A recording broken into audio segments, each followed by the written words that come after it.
So I see that Nowler learned how to drag his own tokens out onto the map. It only took about a year. That's pretty good. That's pretty. Thank you for teaching him how to do it, Bam. Also, yo, thank you. So 15 months. Been doing this for 15 months. Wait, longer than that. We've been here for over a year. Can you believe that? A campaign that didn't fizzle out into nothingness, fading into obscurity. Truly a beautiful moment.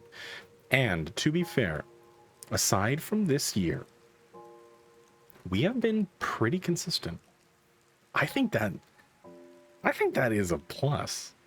The fact that we've been having consistent sessions for a long time, I think that's a beautiful thing. Hello, welcome. Don't have anything much to say. I hope everybody's been doing well, and I'm not gonna waste time. Let's just go bug everybody. I'm so proud of you, Nowler. You learned how to drag your own tokens out onto the map. It's so Dude. It's so nice that it only took you a year to learn. And 37 years to learn beginner Microsoft Excel. You know, so we're learning a lot today. It's been a great week, man. Yeah, crazy week. It's crazy. Wild. It honestly, without getting into anything and bringing all the moods down, it has definitely been a very, very wild couple of weeks, to say the least. It has been insane. So let's play some D&D and just, you know, forget about the world for a little bit. Yeah, absolutely. Holy moly. Let's go ahead and jump into today's session of Convergence. Let's set the mood. Does anybody know my Twitch login? Do you not?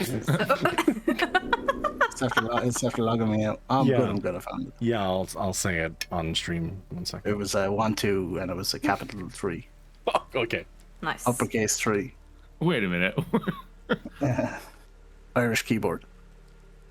Oh, okay. Wait, what the fuck? I'm just gonna stop talking. I almost believe you. You know, when I heard that, I was like, wait, what? I too almost believed that. Like first my second, I'm like, okay, that makes sense. I'm like, wait a minute, no, it doesn't. Yeah. All right. Oh my lordy. So, with that, it was a perfect storm. Failure had been foisted upon them since the day Kaelin and Medea had met Vic 32 and Theron Credulo. They were victims of circumstance, led by the gods who minimally intervened. The world had yet to hear their names. The only two willing to influence had been Canaan and Basira. Canaan had tempted man towards the inevitable. She influenced them to weaken the shackles of Basira. She swayed and manipulated man through the generations with Faustian bargains. This was the fruits of her labor. Talis Rosin, Datus Morse, Medea Everly, Katrina, all victims of Canaan's influence. Though some surely saw their union as something they used to further their own goals and ambition. Every decision, every detail, every individual, every circumstance had led to this point in time. Every moment was borrowed time for the seal that locked away the ulcer that grew within our cosmos. Though Zeus and Valoria were created less than a millennia ago, Zeus was rife with conflict, in no small part due to the influence of Basira. His vessel, the architect, found sway through the usage of Basira's own powers, harnessing the pure essence of his being to create a world impossible to sustain without him. Modern science and magic, one and the same, all powered by the Basiride. all contributing to the letheric flow being weakened and flooded by his rage and hatred along the imperfect vessels created through the generations to further Basira's agenda to one day be reborn. To reclaim the power and hold dominion over this small pocket he and the gods had been confined to. However, it was the will of those chosen by the silent and voiceless protectors that shielded Zeus from destruction. Vic 32 protected his people, yet still something burned inside him. There had always been something telling him that it was not over. Medea, bound to Canaan, still found her way, bringing those influenced by the gods together. Nuke, whose fate resonated with the outside, the cosmos. And Kalen, the vessel whose sole purpose in life was to bring forth Basira anew. Yet they all had other plans. Fate was and is not set in stone. Fate is something that calls to you and melds to your will. And it was Kalen's will that saved Zeus from being consumed by hatred. Not once was he swayed. His convictions to save people never wavered. Even when death was certain, he melded fate to his favor. He heard the call of Daedus. He felt the destruction that was to sweep across Pernios and Greater Regnum. He made his choice. It was because he wanted to believe so desperately that the thing could be different. So he bound himself to the growing hatred of Basira. Not before his plea to the world could be spoken in his final moments before the darkness surrounded him. He imprisoned himself for the sake of the world. And now many knew what happened. You all settled down right at the entrance of Teluthia by the gates. Alpha, your form now returning. However, all of you except for Alpha, please make me a wisdom saving throw. Wait, I don't like being the exception here.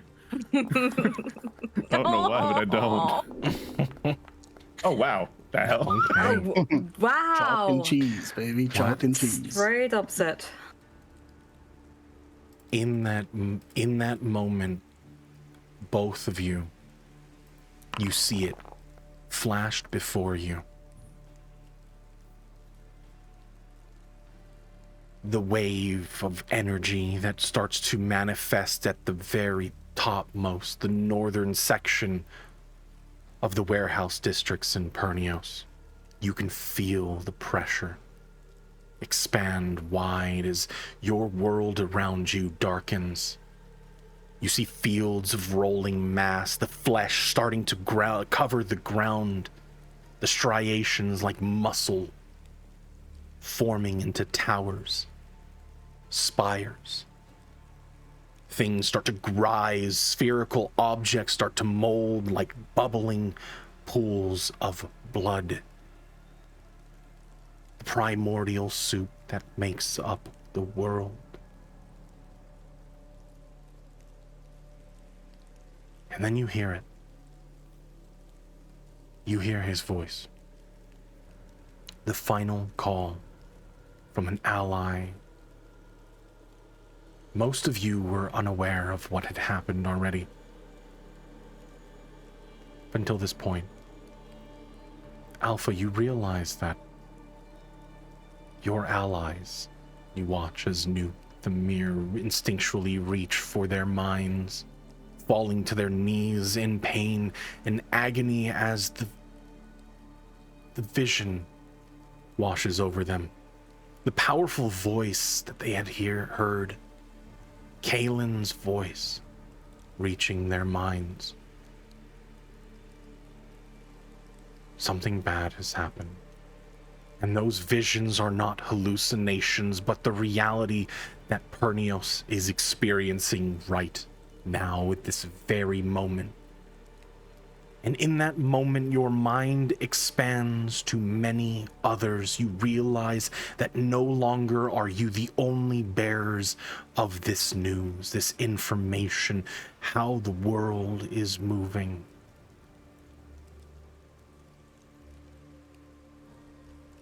Alpha, you feel it. The warm embrace. And you can sense them. You can sense many. Those connected by the tendrils of the gods. And you being so embraced by the powers of Surreal that had been granted to you through supernatural means or by just the grace of the gods. There are so many out there you are now connected with. You can feel them. You look around as everyone around in the village of Teluthia still standing around, looking up at the sky as you watch some of the storm. And for the first time, you see sky through the roiling orange and purple clouds.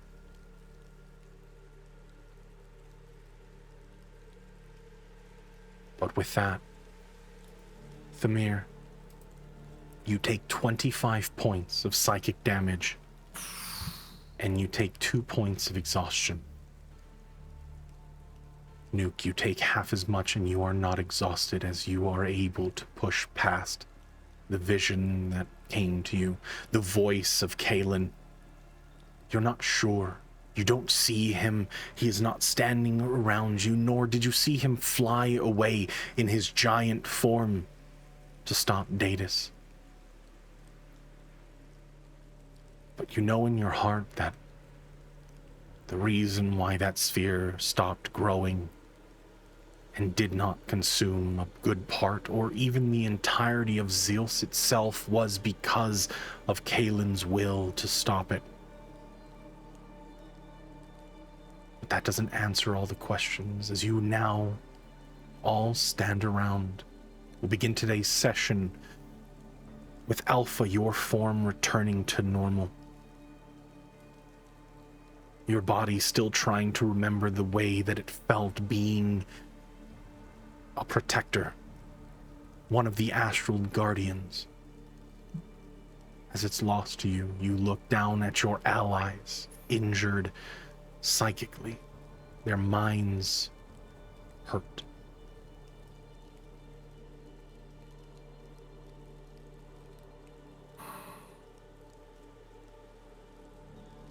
He's gone, isn't he?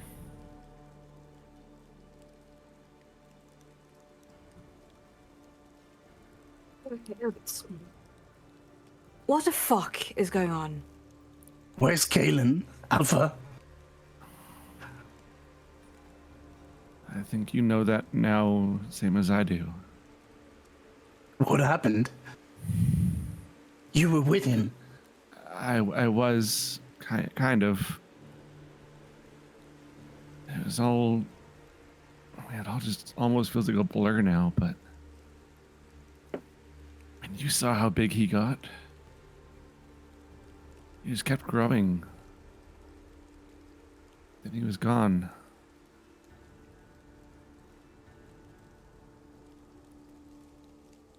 I can't be the only one that feels them, right?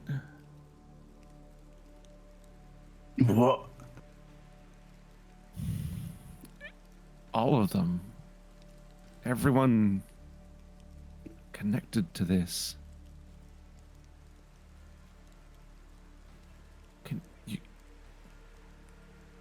can feel them too, right? I can't, right? A quick question. I can't, right? It was the brief moment when the visions racked your mind. Did you notice that it felt as though you were watching this play out in a crowded theater?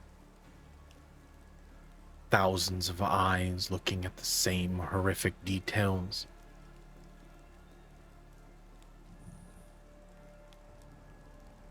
Nuke just starts hyperventilating. He doesn't respond to that question. He's still caught up, slightly rocking on his feet, but slightly rocking his head.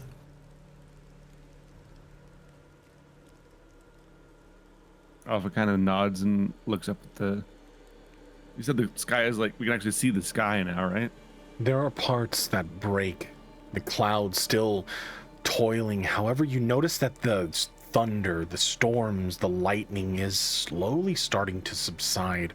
It's nowhere near the point where you can break through safely, but you're starting to see a break in the clouds.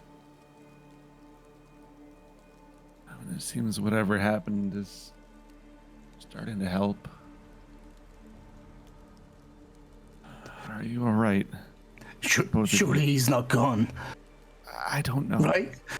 I mean, you said it. You saw how large he got. I mean,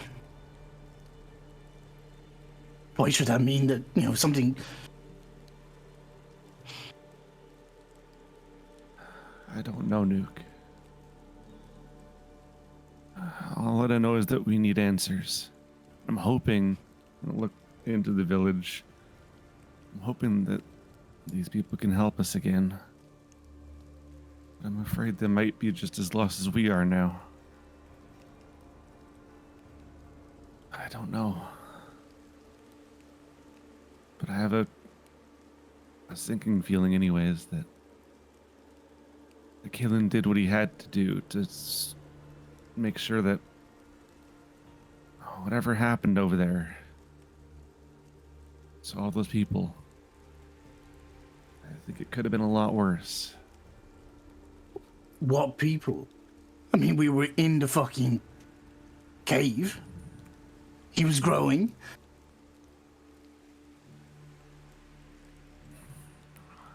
What people, Alpha?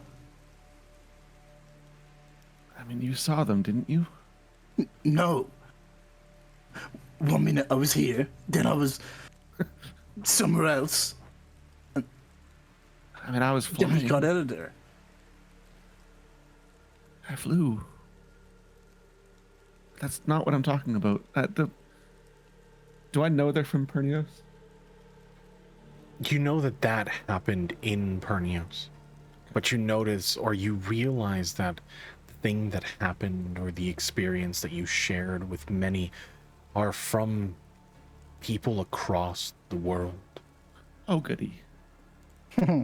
Multiple people have experienced this. Multiple people heard the voice of Kalen in his final moments before he sealed the power away, leaving this dome, this sphere that had consumed a big portion of Pernios in stasis.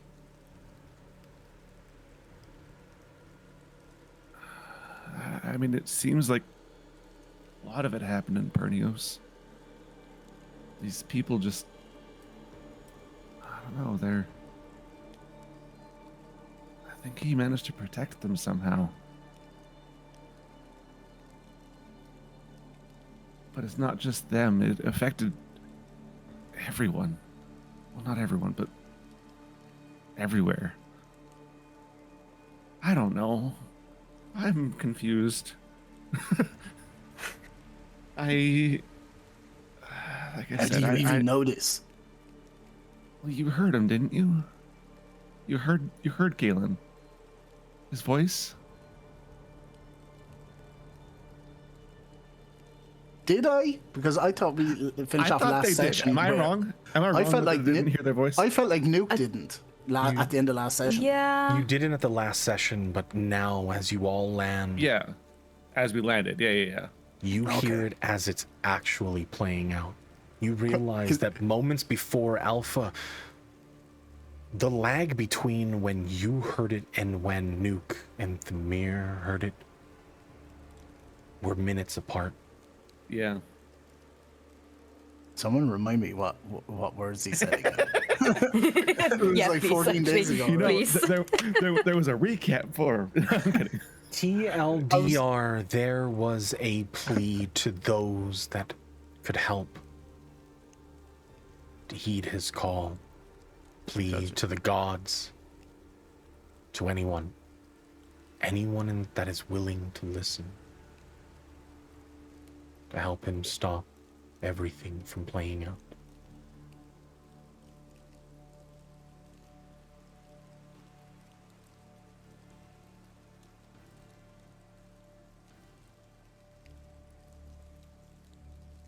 So I guess Alpha had just asked me if I heard it. Yeah. Yeah. Okay. If you heard his voice. Yeah, but I don't know what's going on. I don't really either, but Well, I know that. Sorry to butt in then. Mhm. And he's sitting here just shakily trying to stand up. Let's start with a simple question. Why were you guys there in the first place? I look at Nuke. Why go alone? Kalen had his trial. You told me not to leave him. Tamira's looking at Alpha. I tried to stop him, but he was determined. And then you start changing.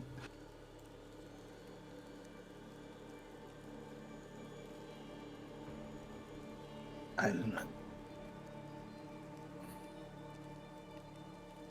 And you guys turned up.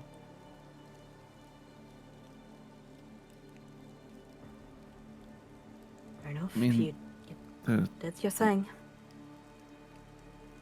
I can't remember what the fuck the guy's name was at the temple thingy. Belkers. The Belkris, observatory? yes. Belkris. Yeah, Belkris. I mean, Belkris did say he needed to go further in to find whatever power he had. I guess that was it. I knew I should have spoke up. I knew it was dumb. I mean, we nearly died the day before when all four of us were here. And this is my fault. It's not your fault. You did what you told. What do you mean that's it? But becoming a moon? No. No, the Kalen isn't the moon. No. And I kind of look inside my chest. I still have that third moon circling around now, right? Mm-hmm. I think he tried to stop that, actually. I think that third moon, or whatever it is, I think that has something to do with Basira.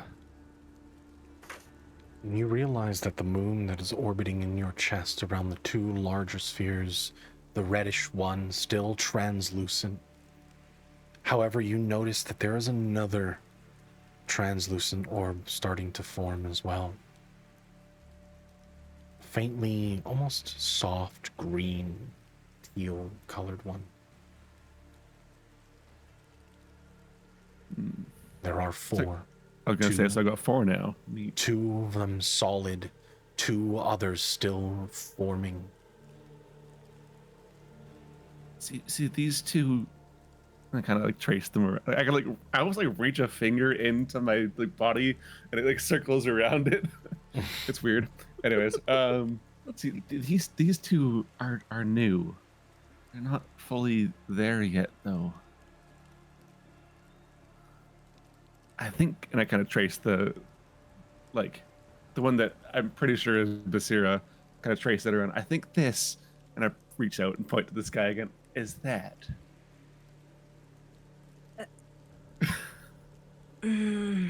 You know, I know it doesn't make sense. I know. No, it doesn't, and it's not the weirdest thing I've seen so far today, to be honest. It's been, you know what? It's been a day. I know. It's been a day and a half, to be honest. And you know what? I think, for once, I want to sleep. You didn't let me sleep. No one is letting me sleep. I just need to rest. I have no interest in sleep agree. right now. Well, Maybe Poe do knows whatever what you happened. want. I think Nuke is right. I think we need answers from Poe first. Come. Maybe he can explain it better than I can. And yeah, I'll follow Nuke, and I'll kind of like, I'll kind of like put my arm under Tamir to try to keep them like stable a little bit as we walk. Yes, I can walk in myself. Just, I'll give you an hour, and then I'm heading to bed, no matter what. Yeah. Just 1 hour. All right, we just need answers. That's all. Sure. Hopefully. Yeah, and I need sleep, so we're never gonna get what we want, don't we? But let's go. Did you see me fly? I could well, fly? yeah, and I saw that, whatever that thing was you were driving on earlier as well. Driving on? I don't know! That wheel thing? Wheel thing? What? Wait, I'm confused The now. motorcycle. Oh, right. Oh, it's gone.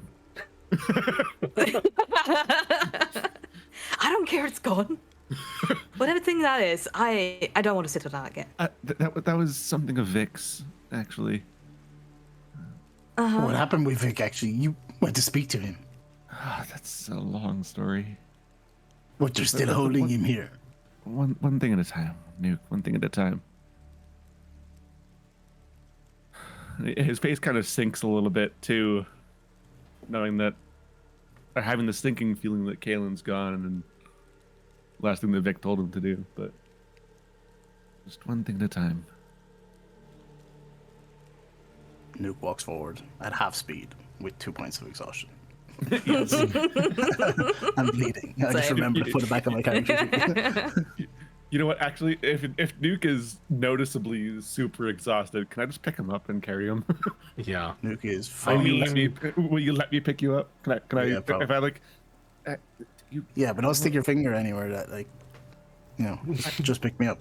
Both wasn't planning Thamir to. and Nuke are heavily wounded, heavily injured. Okay. I'll just pick Nuke up and sit him on my shoulder, kind of form my shoulder into like almost like a seat for him, as it's really squishy. But Excellent. Okay. As you Yeah, I walk guess through fine, the though. streets, heading further in to look for Poe, you look among the faces of everyone.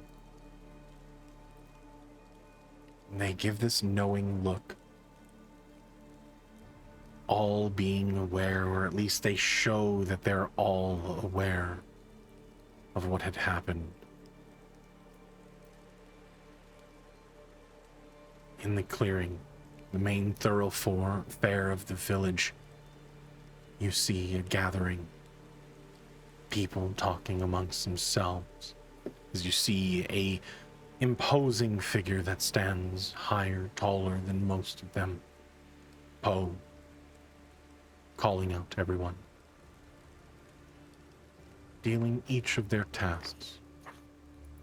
He does give you a recognition of nod in your direction as you approach. He eventually waves everyone away, wading through the crowd, heading towards you.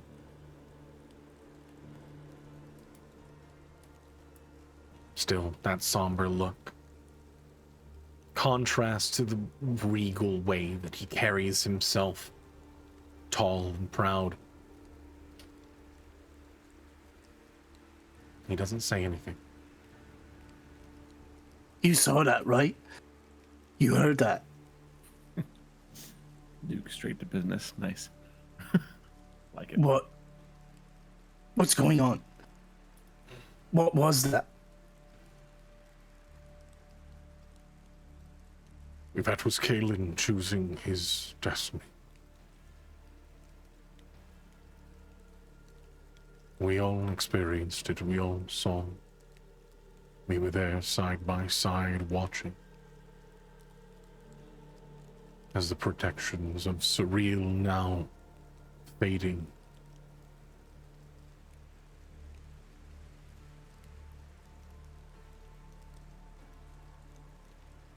But don't mourn for your friend. He made that choice willingly, He sacrificed himself to save others. And I believe that he has given us, he has granted us time. Time is something that you have been fighting against since the beginning. And now you could breathe.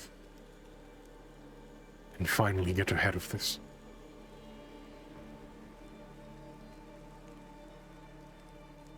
Everything is going to change from here on out. And whether you allow this to break you will decide your fate going forward.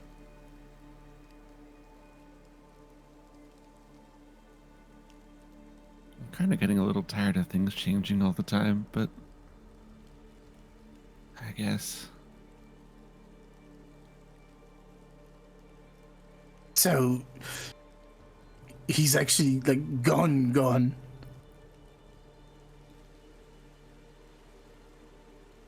I don't believe that he is in a position of death.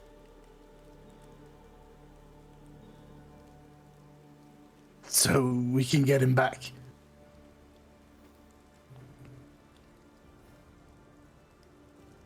I can't speak on that. It would be unwise if I were to say anything. Get your hopes up.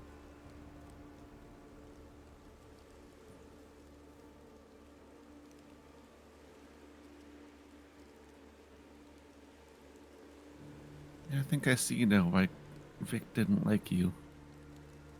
You don't really give very good answers. And what am I to tell you? Anything. How can I tell you what those that have not done anything before you?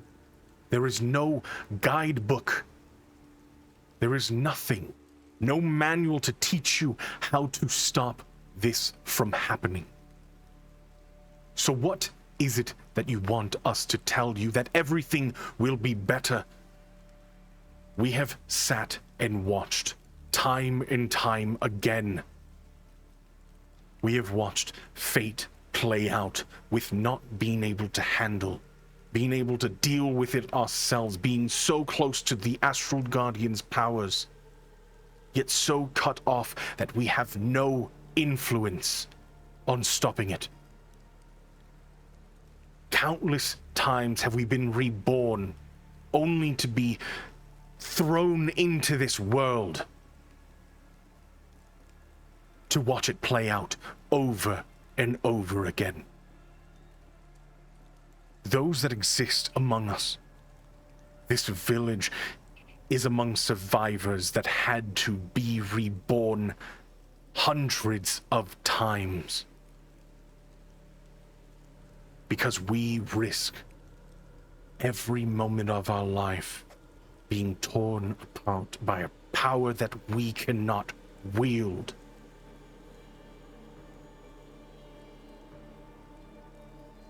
But you, all of you, not just chosen by the gods, granted their favor, are allowed to do something and change, and like a feckless child, you cry, asking for people to help you, giving you the direction that only you could find.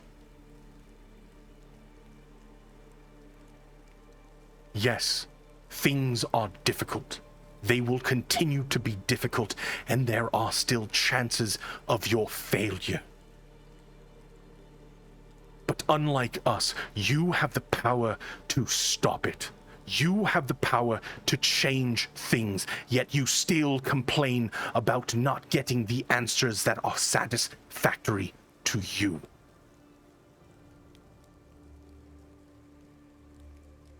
Things are difficult, and just being able to watch idly by as the world careens towards destruction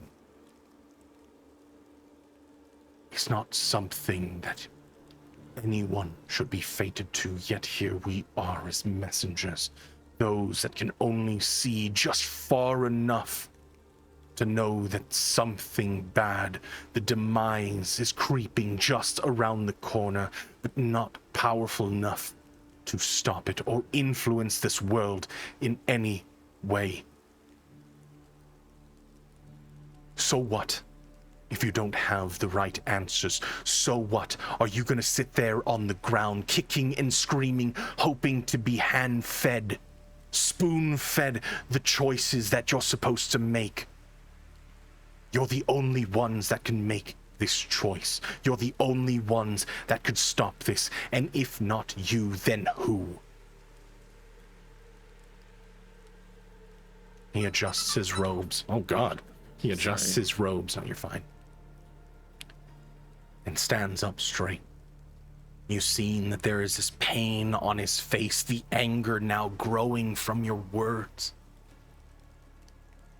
You realize that this person, these people around hearing this, they all have this sense of shame in their eyes, knowing that they've seen this play out. They've seen the hundreds of variables that all lead to a section, this one point in time, the present, but never being able to reach out to the future and influence it. All of them carry that shame, knowing they cannot do anything but share what they know.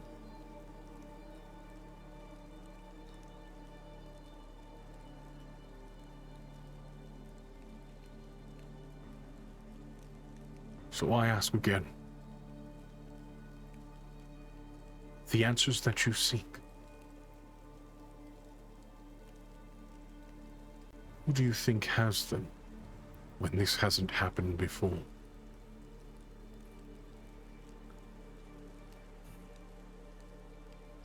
I don't know, but you keep saying that we're the ones that can stop it. How do you know?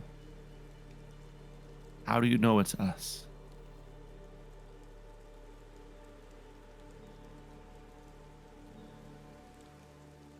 If not you,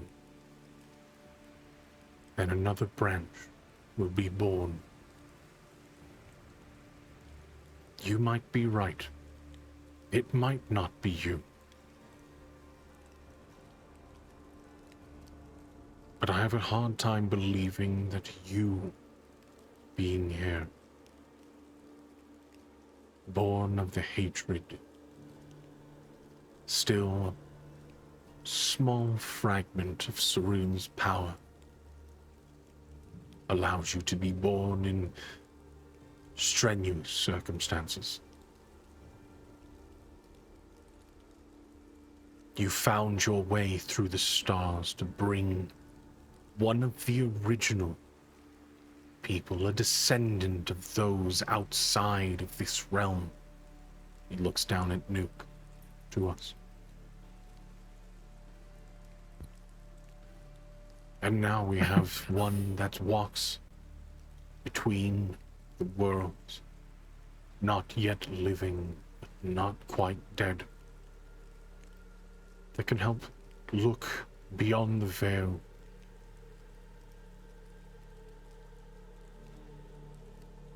And tell me that fate did not bring you together.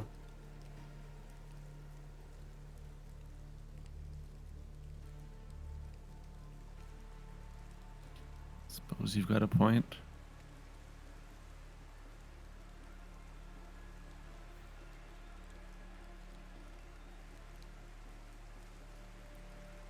I apologize for my outburst. It's difficult to sit around not being able to do anything about it. Only to just to watch the passage of time. To see glimpses into a close present, never far enough into the future to change things.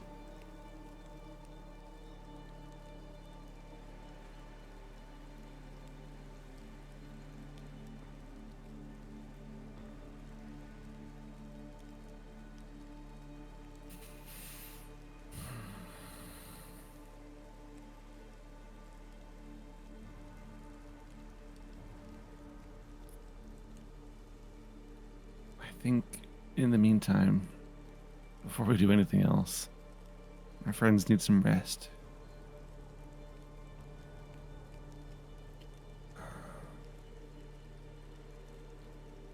I think that could be in order. Is I how much could you all see from here? What physically played out? Or what happened over in Ponies? What physically played out? Just a kind of gesture behind us, just out there.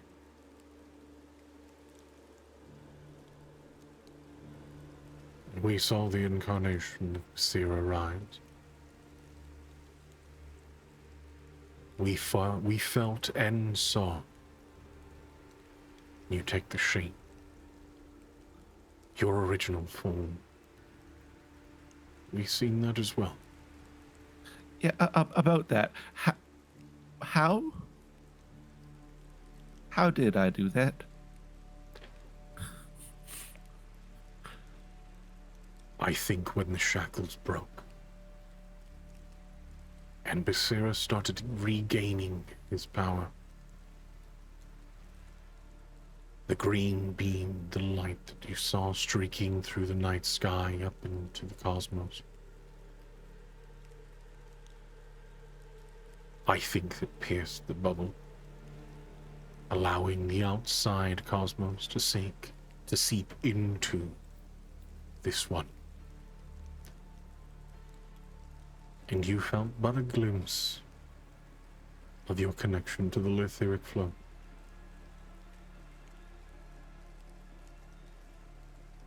You see, we exist on the inside of a grander being.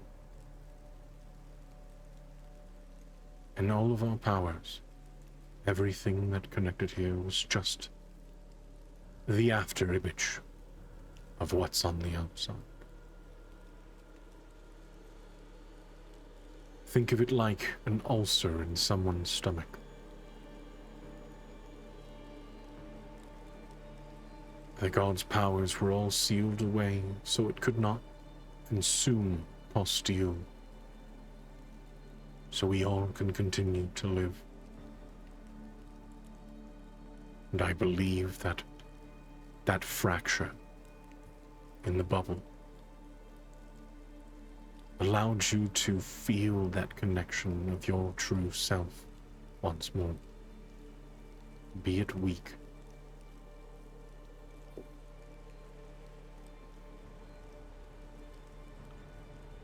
I know we need to get some rest and whatnot, but I have, I think, only one more question. Maybe for now. I kind of do the same thing I did with the beer. I like shove my hand through my chest at my little tattoo thingy, and I circle the orb that I'm pretty sure is Basira. I'm pretty sure that's. And I point to the sky again. That. Well, what's this one? And I point to the other one that's very faint. You are correct. The reddish one, the one that is incomplete. That is the power of Basira, manifesting once more. However, the fourth, the faint green, that is surreal. She sacrificed herself.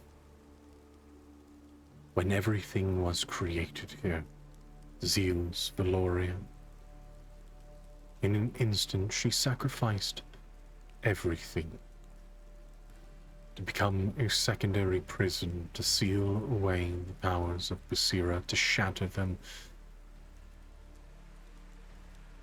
But now that that seal is broken, and the prison is shattered once more, Surreal can return. That is who we derive our power from, the Astral Guardians. Right.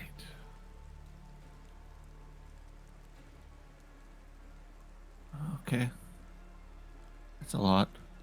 But okay.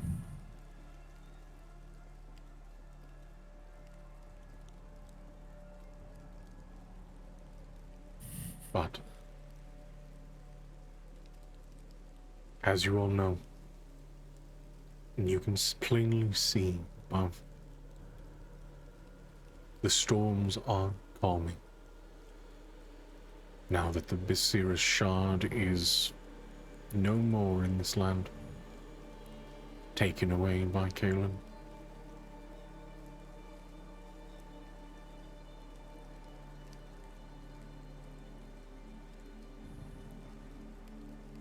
When that time comes, when the storm dies down, we will have a ship built for you, and you can return to the mainlands.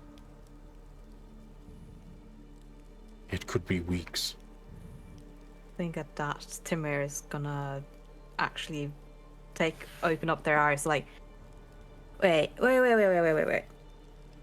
You tell me you can make something to get it off this thing. All the time. Sure, the idea of making a ship is not foreign to us. But making it through that storm that prevented it from happening, that's a different story. That storm will subside on its own now that Basira's power is no more infesting this place. Understand that there is the wall of cloud and thunder that surrounded this entire island.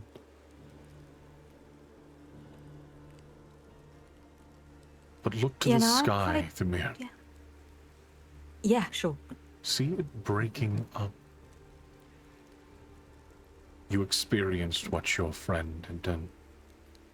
Taking the Basaride away. Sacrificing his body, mind, and soul for something far greater than him. This area is cleansed. And the power that caused this storm to happen is no more.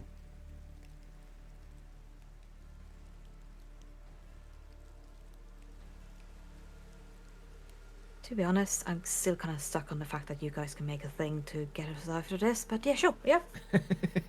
One has to die to get off this. Gotcha. Right. Out of the last few days, have you not seen the actual technology that we have? I have, and I'm trying to ignore it. I don't understand it. It's a thing, sure. I've seen it. But I reckon you guys would understand that I wouldn't want to be here and maybe tell me about it. When our goal was to keep you here Right. until their arrival, why would we have sent you away when that was not what the gods had willed?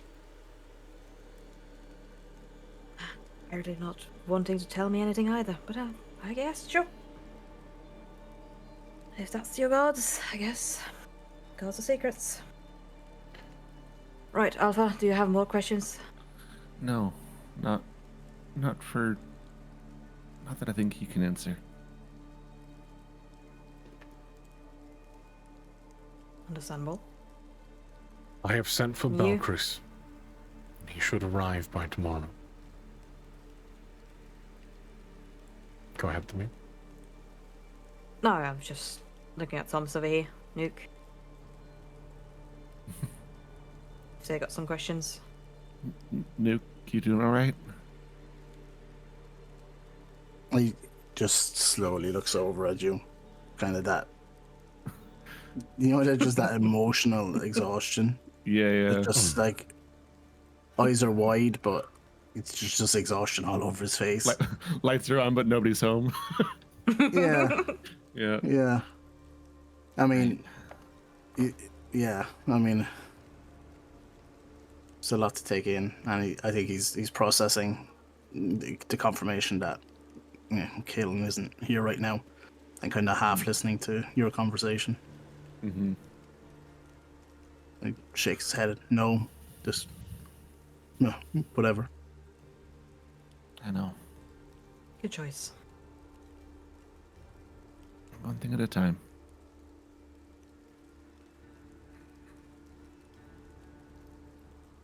Just kind of nod to Poe and, all right, show us somewhere we can rest. He walks along with you, returning you back to that one home that you had been granted to use just nights before. Realizing that everything had happened so suddenly and so rapidly, you try to absorb everything that had happened. Alpha, more and more do you realize that those instances were at around the same time. The incident over in Oxrun happened just moments ago.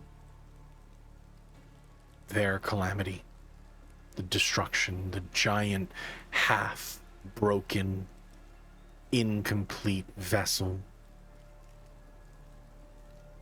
that slammed into the Arcanum Progressus, the giant tower that stands at the center of the Oxbrun caldera.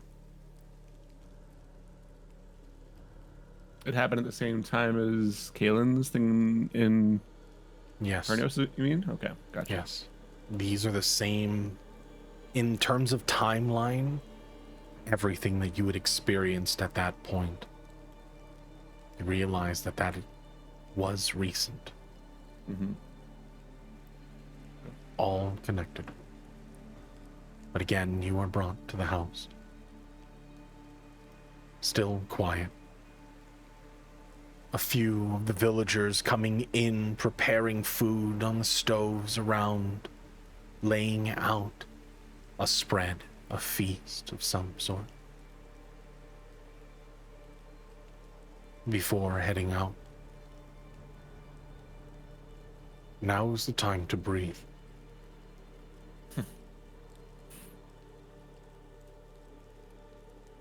Your friend,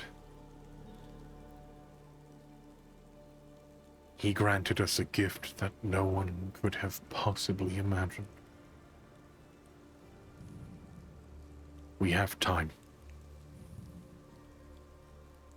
So let's use it to our fullest advantage.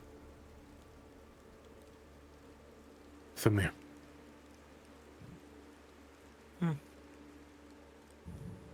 If you plan on continuing what you have been doing, you know where to find me. I will help you with that. Yeah. Well, thank you. If that's including sleeping, yeah, thank you. Is she flirting with him? No. I think it so. almost sounded like it, yeah. I think so.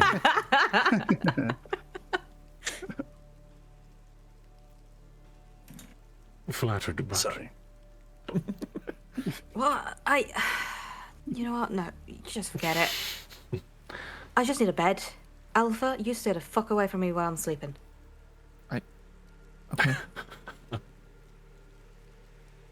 Thank you. Belchris will find you in the morning, Alpha. Be ready. Right. A nuke.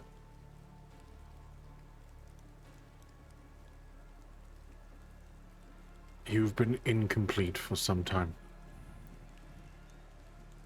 And for some reason, you've been holding back from your actual potential. I'll have somebody meet you in the morning after breakfast.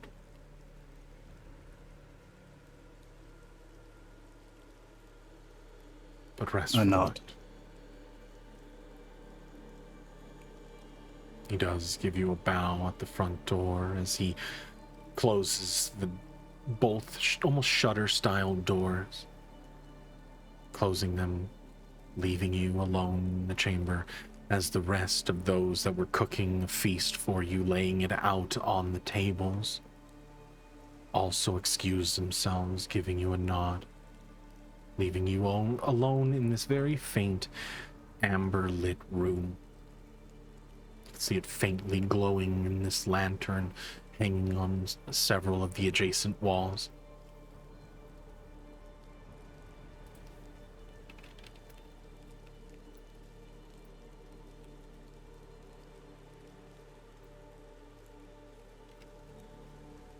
This is pretty fucked up. It's just the three of us, right? You are all alone in the Oh, chambers. This is pretty fucked up. That it is.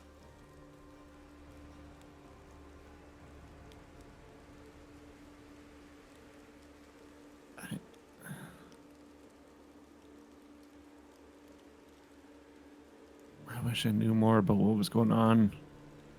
I get that we're supposed to just be the ones to fix it and figure it out, but I mean, I'm only like a year old at this point. What am I supposed to know? True. It gives off like a little painful, like a giggle, I guess. Yeah. What am I supposed to do? I'm just a little guy. Exactly.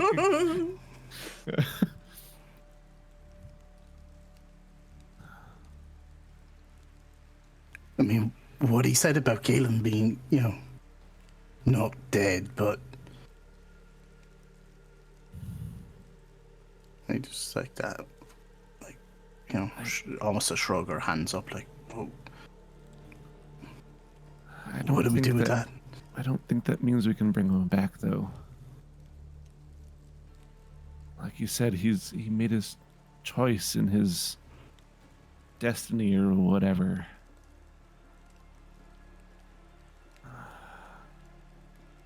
I think he might not be dead, but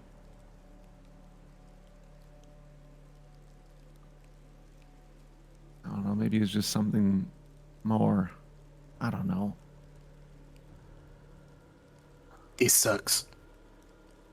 It does. It really does.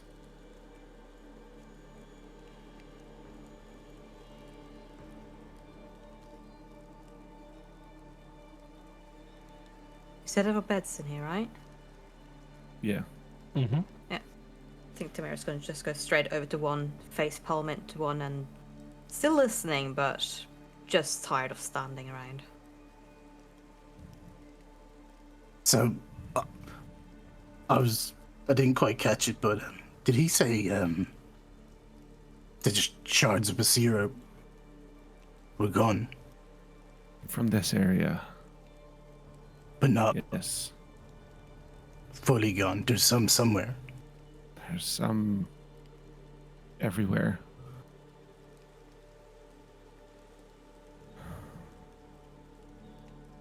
The Kalen is what he was referring to with the ones that were here. He took them with him when he did whatever he did.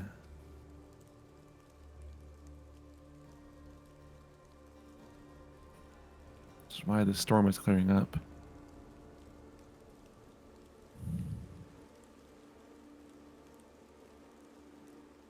So we gotta go and, what? Get rid of the rest of them?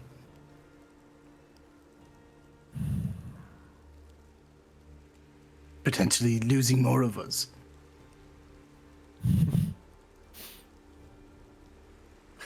You do not know what you signed up for. I know, but doesn't make it any easier. No, it As I doesn't. said, it sucks.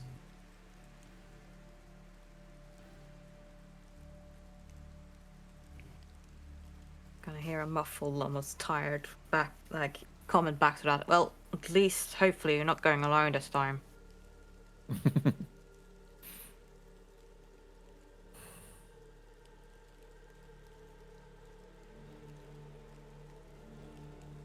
No captain is stronger than their crew.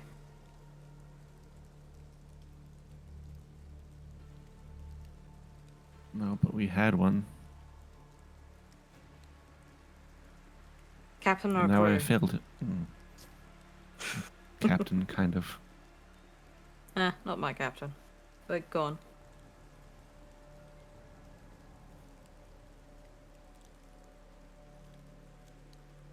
I kind of look at Nuke.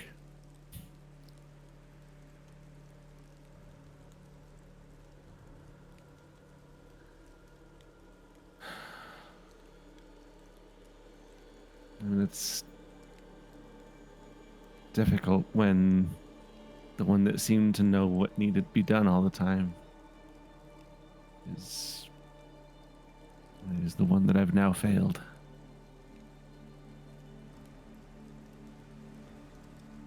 What do you mean?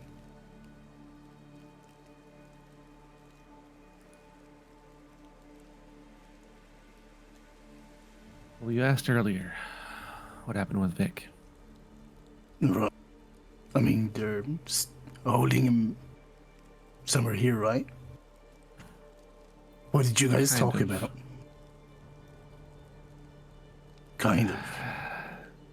I've asked them to send him somewhere safe. Back to Haganeth if possible. Maybe to Oxburn, to the Arcanum Progressus. Maybe they'll know how to fix whatever's going on with him.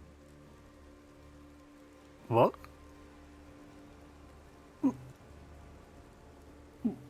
What do you mean? What's going on with him? He shut down. They kept him. You came out. Yeah. You went back to speak. So what did you guys talk about? There's a reason that Poe insisted he was that he wasn't allowed to wander around this place. Right, yeah, because he's a hothead. No. Well, yes, but not just that. It's because he's dangerous. He's not just him, it's not his fault. Because his core comes from aspects of Basira. It's unpredictable.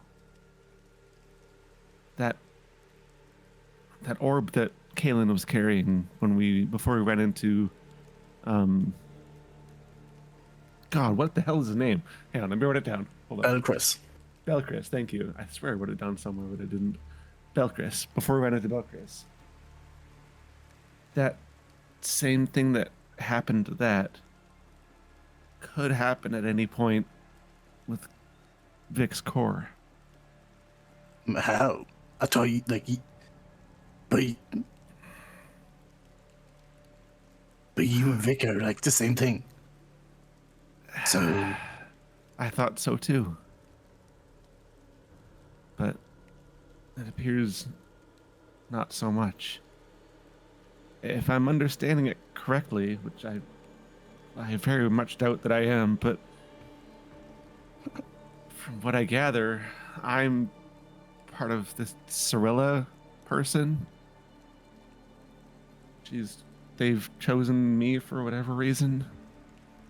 And Vic, his core, is from Basira. So, even though when I was with Vic, I was able to power him and maybe in a way contain this core, contain the power, I wouldn't be able to do so forever. At some point, because Basira is, well, he's Basira. The only thing we've known so far is that he's ruthless. Right? He's grown stronger already, and again, if I'm understanding correctly, stronger than Cirilla at the moment, anyways. So I could hold it off for a little bit, but probably not forever. but I thought, Vic's past was his past, and he was, different now. He is. He was. however you want to phrase it now. I don't know. So you're telling me the Vic is gone also? I don't know.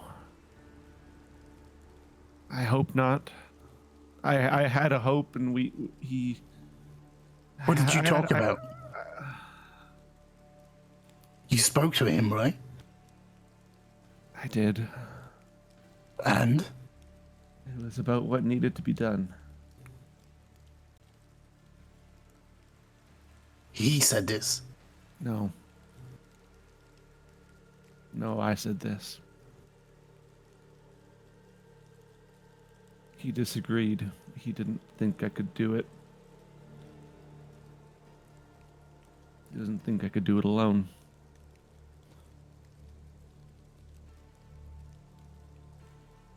So He is a threat. He says needed- you. No,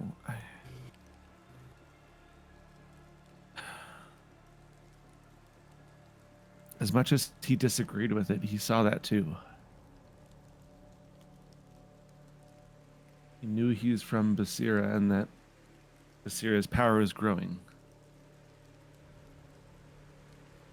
Eventually it would, in whatever aspect it showed itself in, it'd be too much. My hope was that Kalen could come up with a way of some sort to separate Basira from him. With this power that Kalen was supposed to find at this island, thought maybe there would be a way, but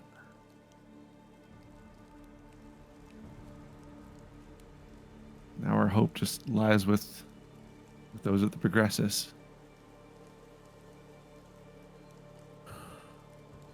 I don't understand. I mean, he's our friend. He's been Yes. with us all along. He's helped us. I know. I mean, fucking Datas was controlling Kalen. We didn't lock him up. I know. But that's not what we're talking about here. We're not talking about being controlled. We're talking about becoming something else entirely.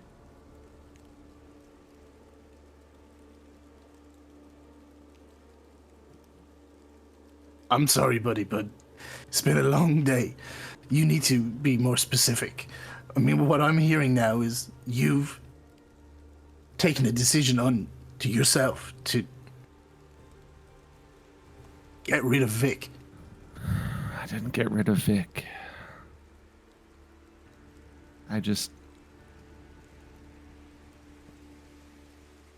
I need to know where this path goes for me. If these astral guardians or whatever it is that I'm supposed to be are what's meant to stop Datus and what he's planning with Basira, then we need to see that through. And I can't do that if Vic is the one in control.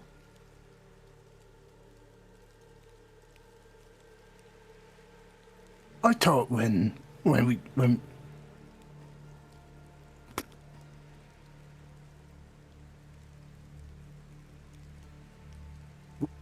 we lost Vic some time back, he lay there and he was just leaking. He was gone.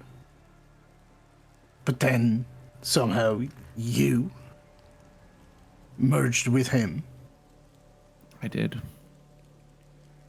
But doesn't that mean that the essence of, like, I don't understand how Basira still has any effect over Vic. I mean, Basira's a god nuke. but without you, he's just metal. Without me, he still has a core connected to Basira. It doesn't function on its own. But that doesn't mean Basira can't find it. How did the conversation end?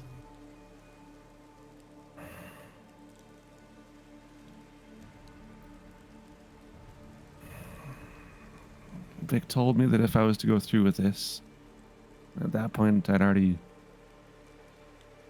made my choice. And to watch out for Kalen. To keep him safe. Now I can't even do that.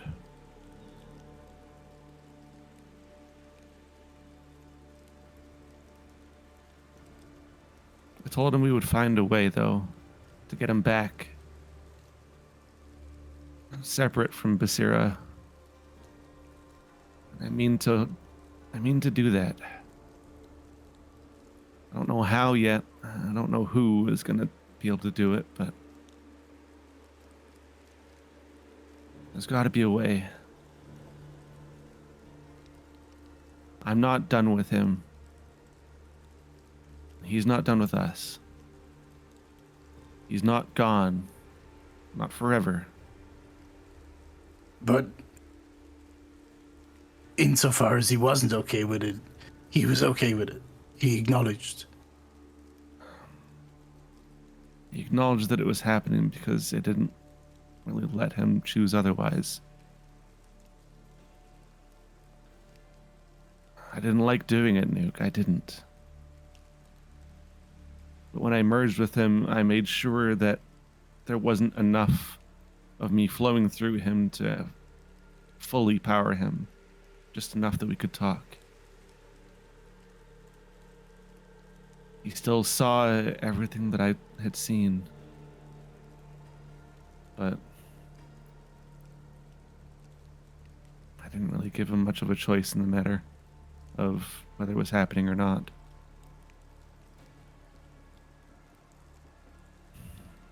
He didn't like it, as I said, but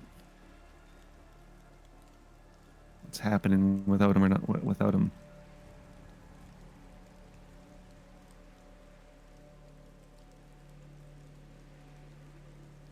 I guess with a look of disbelief and shakes his head looking at you. I hope you're right.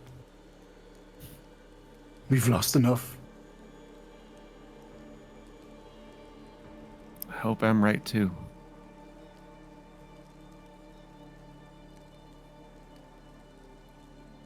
But if Poe is right, and this was the right choice,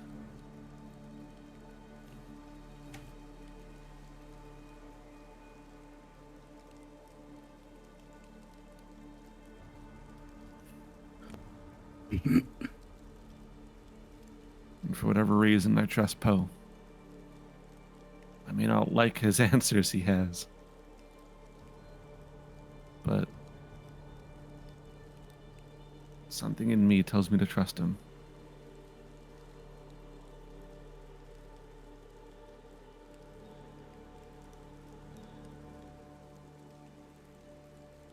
I hope that you trust me.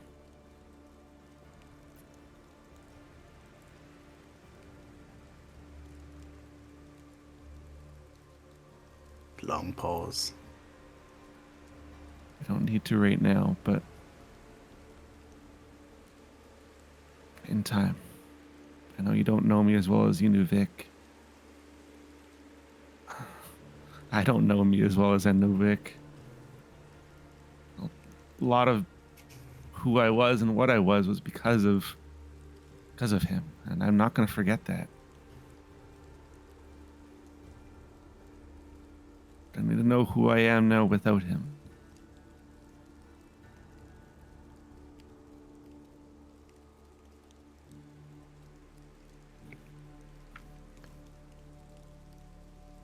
If it makes you feel any better at all, I'm scared too.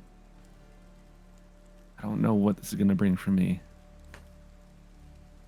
But if what happened in the sky there is any indication, I think we're on the right track.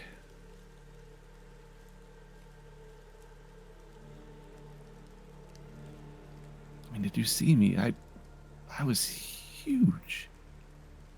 Gargantuan even. Sorry. I saw. I don't even know how I did it. But I felt strong. For the first time since I'd left Vic, I'd felt strong on my own.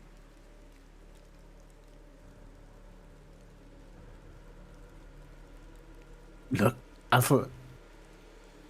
Nuke stands up. I need some time. I can't talk right now. Alpha just nods. I know. It's been a lot.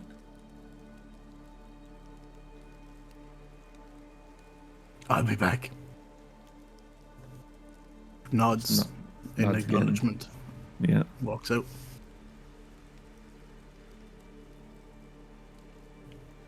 As Nuke steps away, out of the cottage, leaving Thamir and Alpha their own devices. Thamir, what would you be doing during this conversation? Well, they have their face still down on a pillow, but they were still listening in, but mainly just a lot of thoughts going through their head. Kinda partially agreeing to what Foe said regarding who has the answers to all that hasn't yet happened. Nobody does. But they also wanted to keep out of the conversation as they were talking about a friend they lost, so didn't feel right to butt in on that. Just trying to relax partially. Just exhausted out of their wit.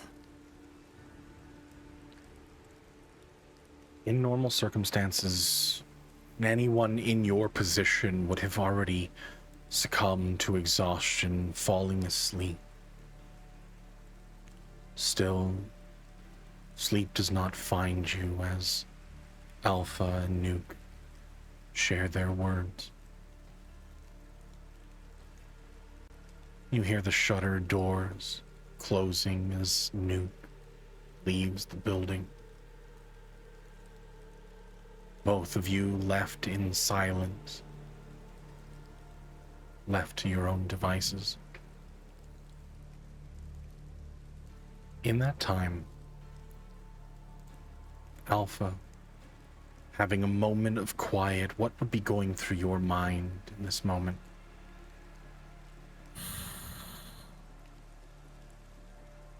I mean, he's almost back to old Alpha. He's afraid, doesn't know what's to come. But at the same time, he recognizes that he's different. He's not the old Alpha. He's got this power that he hasn't really fully tapped into yet. He knows it comes from Cyril, and he knows it comes from this faded orb that's new in his chest. So, as it kind of goes quiet a little bit, he's gonna, well, for one thing, he's gonna obey Thamir's wishes and go as far away from her as possible in this room, off into a corner if he needs to. And I don't even know if it's gonna work or if it's gonna do anything, but I want to try and like, what's the best way to put it? Like, I want to almost like see if I can like mentally reach out to this orb in my chest. See if there's an answer of some sort coming from it. Similar to how Alpha and Vic would connect and talk. Mm-hmm. I want to see if I can do the same with these spheres. specifically the one that's Cyril. Reaching out to a mysterious power that you know is there, but you've never felt it yourself until this very moment, not but an hour ago. You focus. What are you doing to bring forth this connection? I mean, he kind of lets himself relax into this just like complete amorphous form and blob in the corner. And almost like he can move his face around a little bit inside his body. He's going to move it as close as it can to it so that he's as close to this as possible. And he kind of closes his eyes and he's just thinking. He's thinking back to what Poe said about Cyril being what's needed to fight against Basira, basically, is what I took from it. Anyways, I could be wrong on that, but that's what they could take from it. And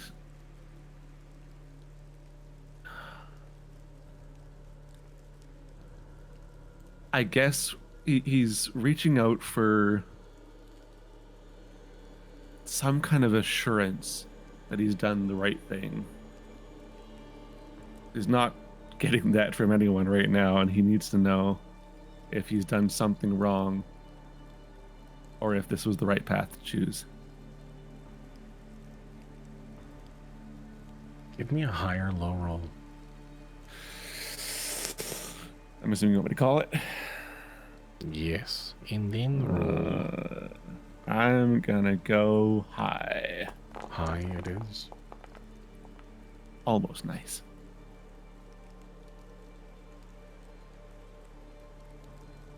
In that moment, no words come to you, no visions.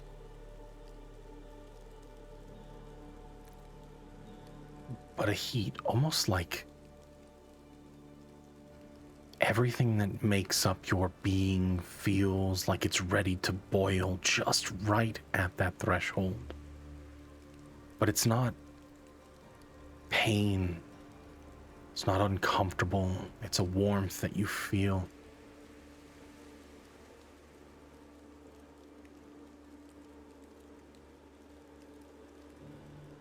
It's hard to interpret.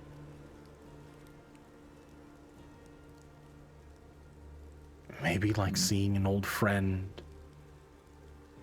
getting a hug in the time of need, even just a hand on the shoulder.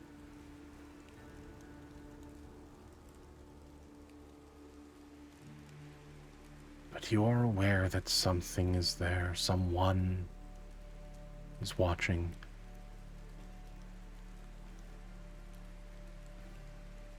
And a wave of relief washes over you.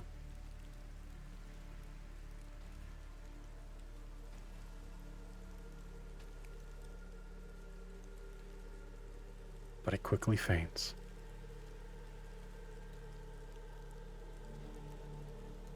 I think he's gonna try to hold on to that heat, as that warmth feeling, as much as he can, as he tries to get himself to sleep. Okay.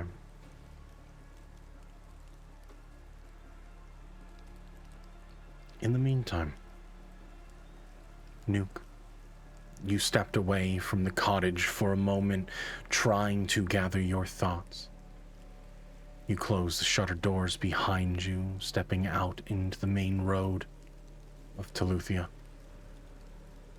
Where do you go? What do you do? What time is it? It's evening by this point. You Darkening? realize it's difficult. I mean, there's still the flashing, there's still always a constant faint, like bluish, purple, orange glow from the lightning that arcs across the sky constantly. But you look up, and through the small breaks and the heavy, thick clouds, there's more of a twilight, pinkish sky above.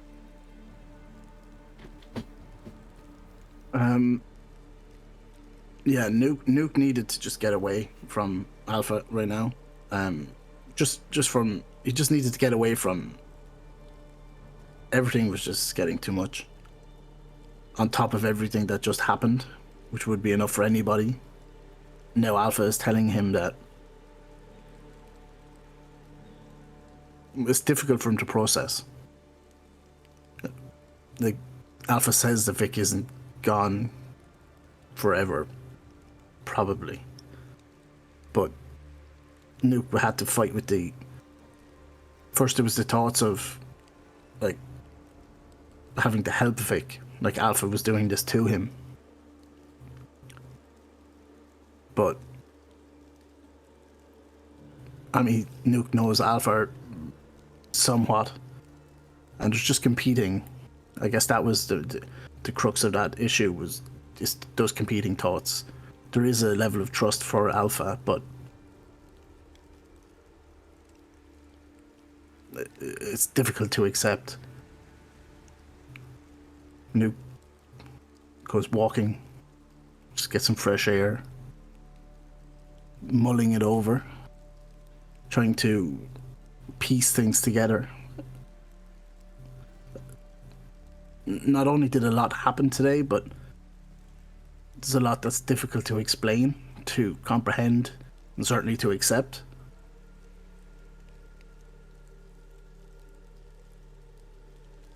And he just walks and walks. And then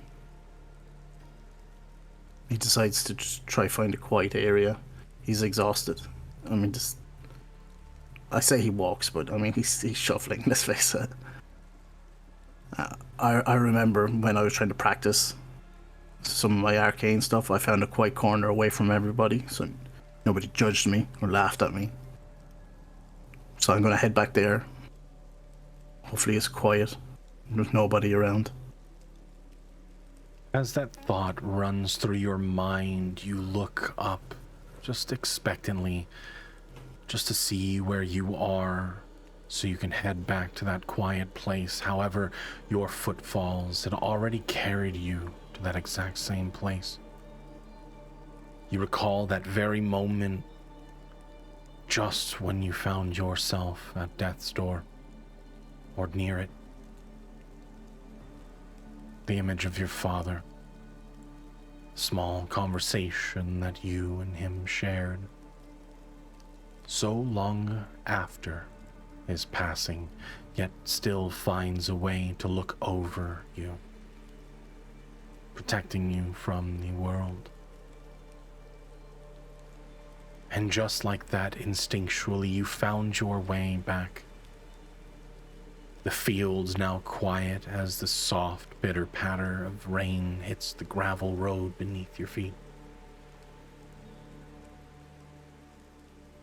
No one's around.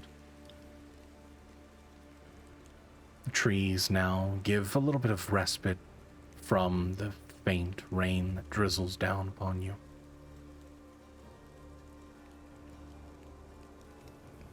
I'm gonna sit down under the tree, and I'm just gonna take the book that I'm holding. I'm just gonna put it down in front of me.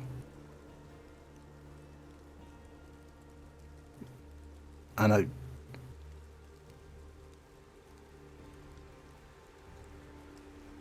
look at it. It's closed, but there's this reluctance to do anything. I guess just part of him, like, is he losing his mind? Did he actually have a conversation with a person who supposedly died, what, 10 years ago, almost half his own lifetime ago? And I guess his thought kind of goes from, like, perhaps I was just exhausted, delirious. But then I was one place and then I was another. I just appeared in a different place completely. He's going to spend some time just looking at the book, the cover closed.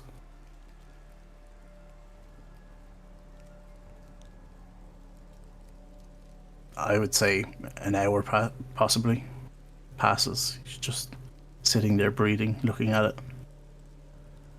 And works up the courage, picks it up.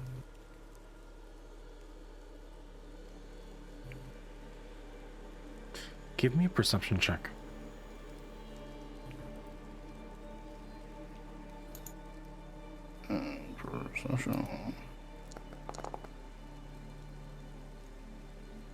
Okay.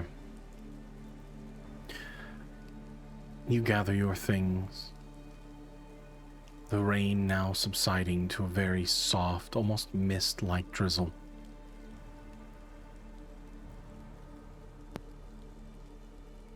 The evening is set, and the pinks and faint purples have now turned black, as the clouds now continue to seal up any small patch of the night sky that you could see, though you still caught a few glimpses of the planet above, Valoria that hanged in the sky just slightly askew. The stars and the moons twinkled through breaks in the clouds. You step back, walking down into the main section of Teluthia, heading back to the one cottage that just a day before you all were together, preparing for such a trial.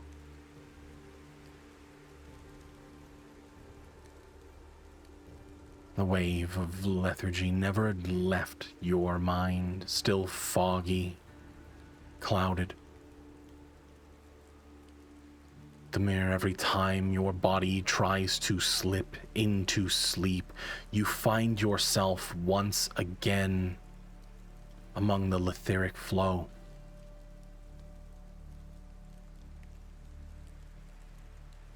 Like those moments in stress,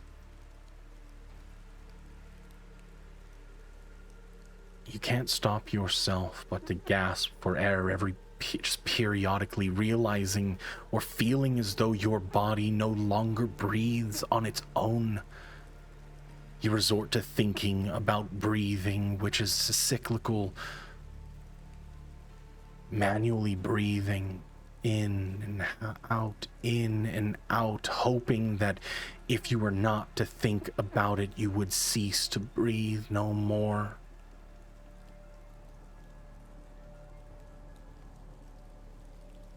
But eventually it catches you, and you drift off to sleep. Alpha, your allies are in turmoil. And even though your task, your job that was given to you by Vic, now all but failed, you still find a bit of solace in this moment. The only one out of your allies in a position of positivity. You may not relish in the idea that you're the only one well off in this situation, but you find comfort knowing that things are moving. And this is the first time that you, by your own will, move forward. As eventually sleep does take you, that warmth still carrying you into respite.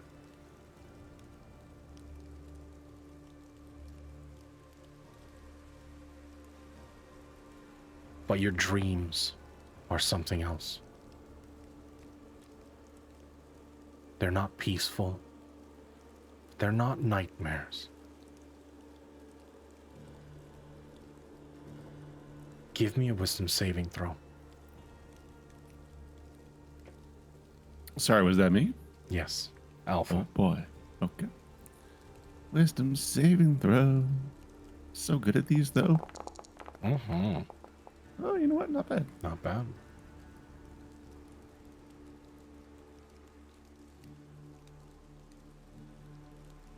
You find yourself, your vision expanding to an overview of a place you've never been before.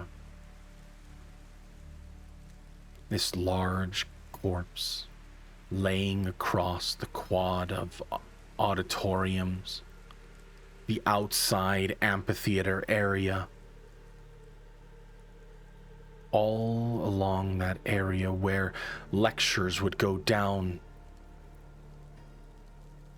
Scholars would tell their tales, their studyings, their findings, everything that they have done.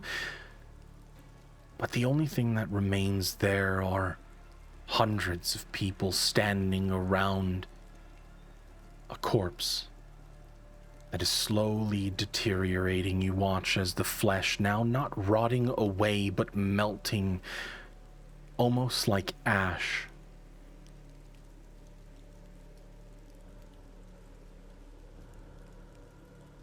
You look at them all like ants around a corpse, picking it away for scraps and sustenance to keep their hive going. But these are the people, the ones that were affected by this situation in Oxbrun.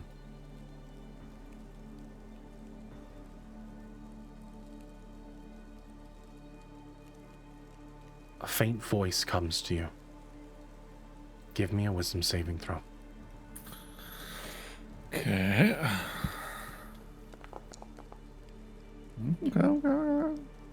It's muddy and difficult to understand, but eventually, through the ether, it does find you.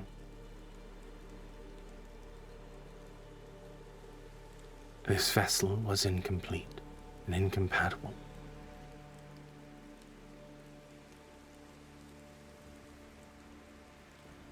Had it been Kaelin,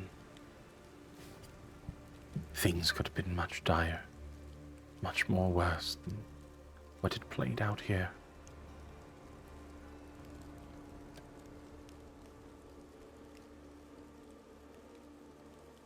You were granted vision of this, because there is someone there just like you.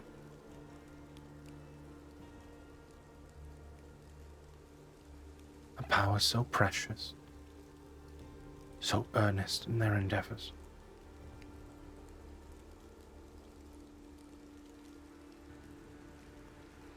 You felt him, did you? I'm first off, hello. Kind of. I saw a vision of, I think, this thing. But when I was attacking the tower, you're saying that he was one of, same as me. Exactly that.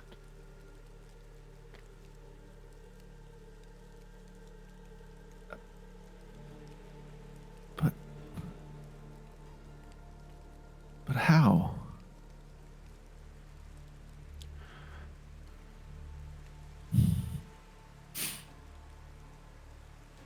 As the world knows them, the Ebengard,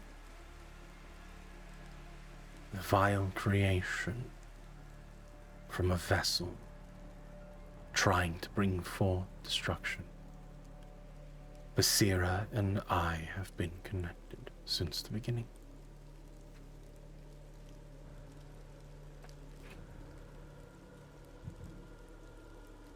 As they shed and break down, it allows my essence to return. And in fact, every core, every Ebengard gave birth to someone like you.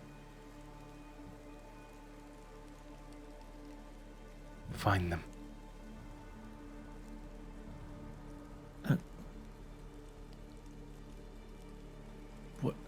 But I've already got. Find them. How? Where?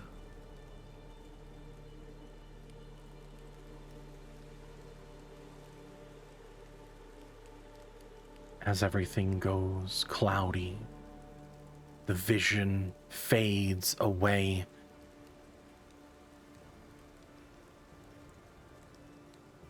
And morning rises for you. God damn it.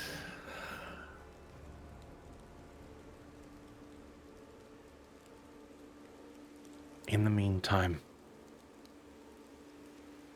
Thamir, you no longer dream the way that you used to dream.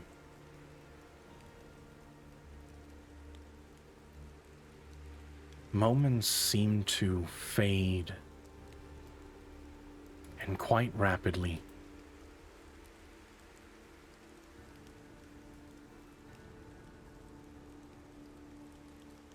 Small memories of your past, now fragmented.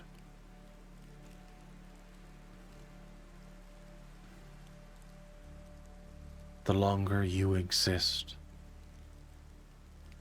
the more of it you lose. You find yourself naturally among the letheric flow once more, the swirl of colors, or you think it's colors.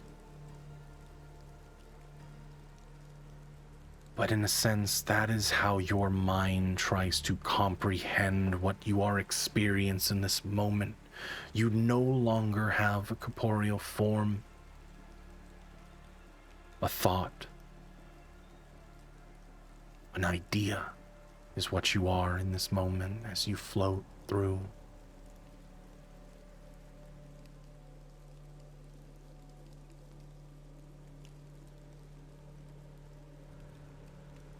You find your allies.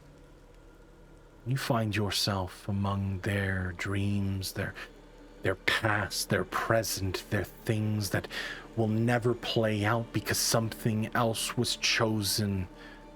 The letheric flow, more and more you try to comprehend, but every bit of detail only confuses you more.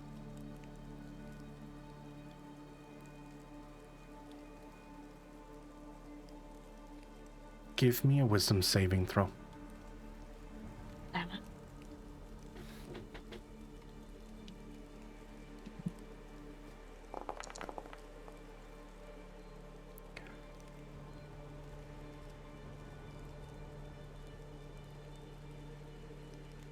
But everything feels different.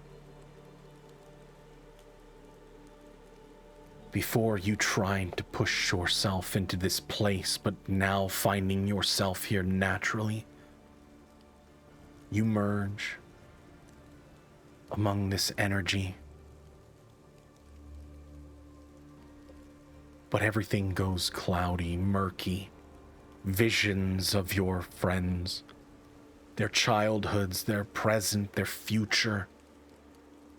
All things that could possibly play out now play out all at once. Everything is overwhelming. You're trying to find the signal among the noise, but it's hard to parse through the information. You see hundreds and thousands and millions and billions, infinitely different outcomes of the same conversation playing out in your mind. It overwhelms you. You take 6 points of psychic damage.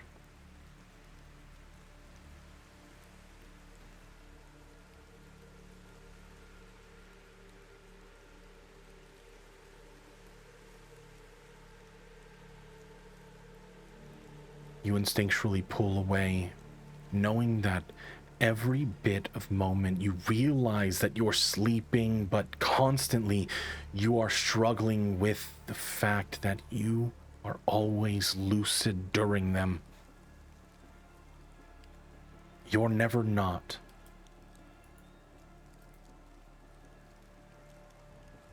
There is no difference between your waking moments and your sleep. Life and death, you exist within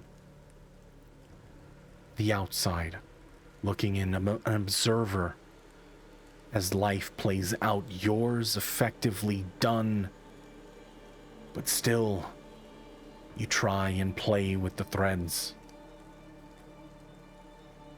Give me a wisdom saving throw.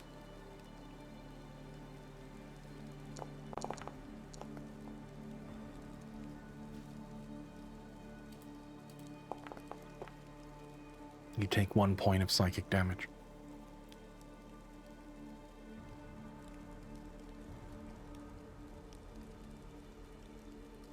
But still,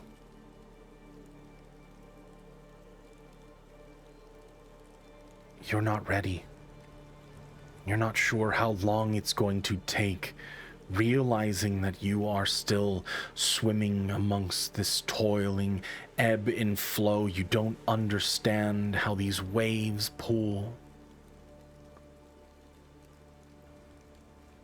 Like you are caught in an undercurrent as you are swept away out from mainland.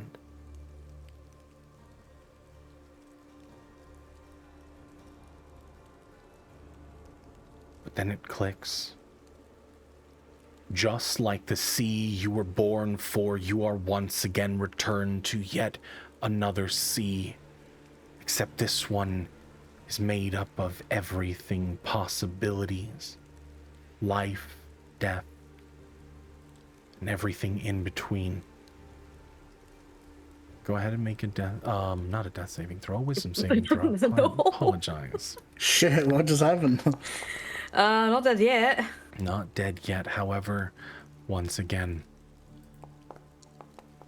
you take another 6 points.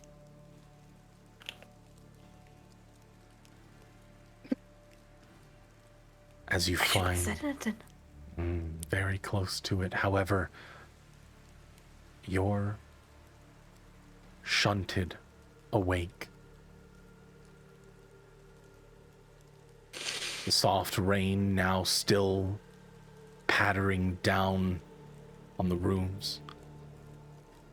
You can hear it soaking through the thatch above.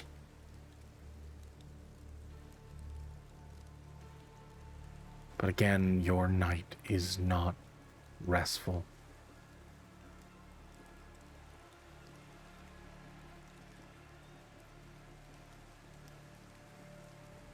I think Tamira's just gonna stand straight up and go look for Poe. They're over this. Okay. And in that time, before heading out, Nuke, nothing greets you in your sleep. No dreams, nothing. Everything that you could possibly think of has met your mind, and by that point, you are already exhausted. Every thought as you drift heavily to sleep. However, before anyone wakes up, you feel a pressure on your chest.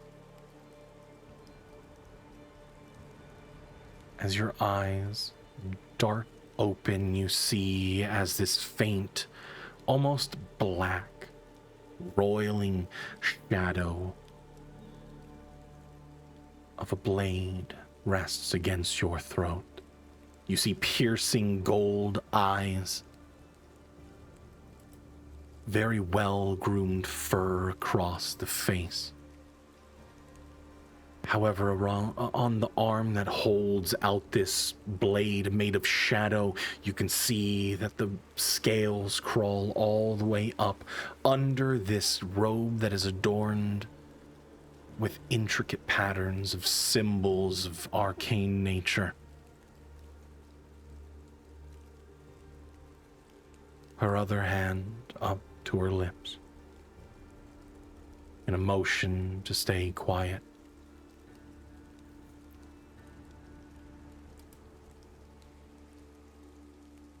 She retracts the blade from your throat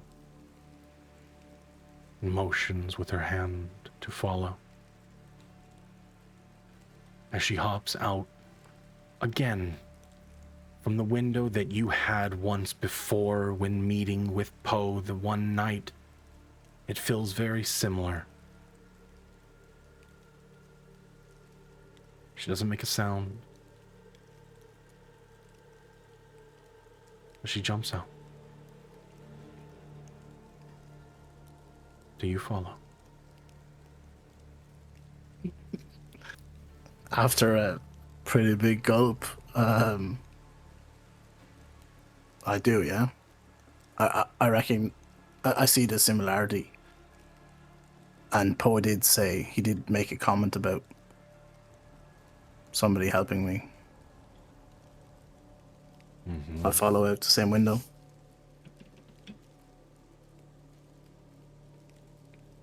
She's resting up against the wall, arms crossed. Blade of shadow gone from her hand. Cloak over her face, still casting that shadow from the glowing, faint strikes of lightning overhead.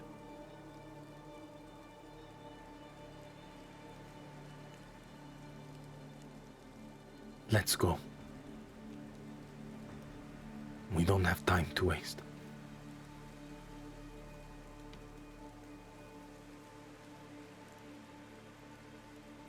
Does she remind me of somebody I've seen before? Is this Data's sister? You... No, she... I mean, you see, she isn't the backseat. You do not... I mean, none of you are awake during this time. I was This gonna is say, like, before. I'm assuming this is happening Oh. to Nuke, right? Yes, this is happening to Yeah. Nuke Okay, before sorry then. both of you wake up. Gotcha. Quick question, just the whole level up from last, so that I would assume hasn't taken place yet. You don't have to... Yeah, you don't have to worry about this. This is all theater of the mind. We are moving towards the moment. Gotcha. You won't have any of that. So...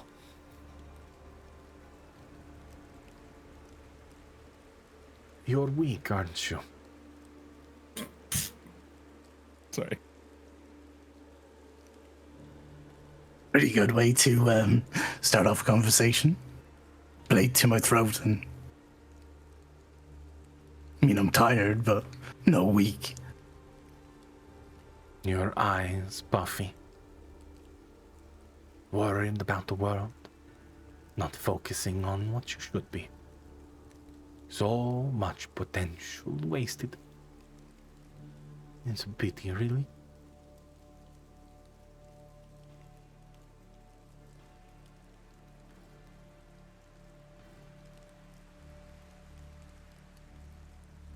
Nuke kind of shakes off a frustration.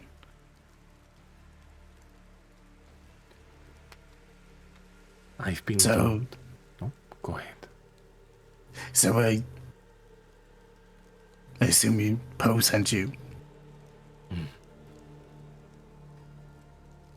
Poe informed me that we had someone here wasting their main potential.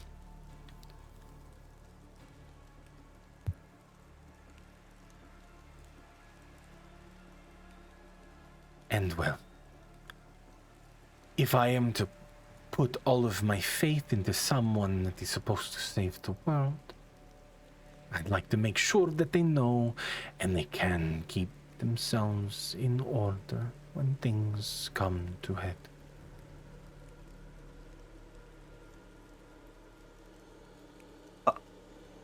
I've been trying. I mean, I've made some progress. Some.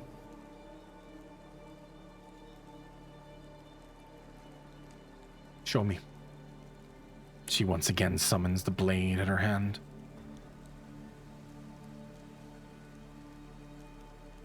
Wait, is this going to be like last time? I'm not as reckless as Poe. What can you do?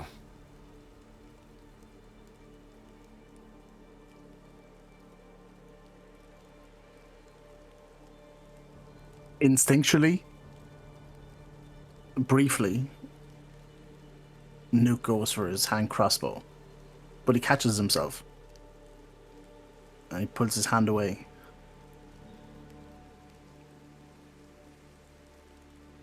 You ready? You see a glint in her eyes. Vibrant gold that seems to shimmer.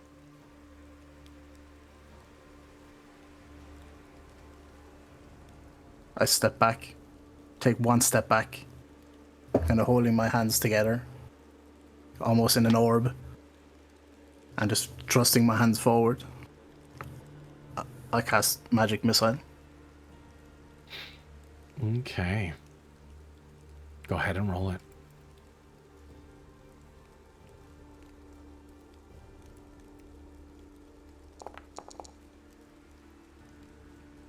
That's what, first level?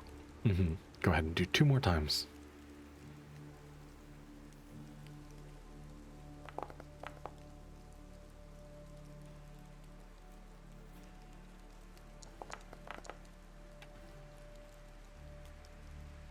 Okay.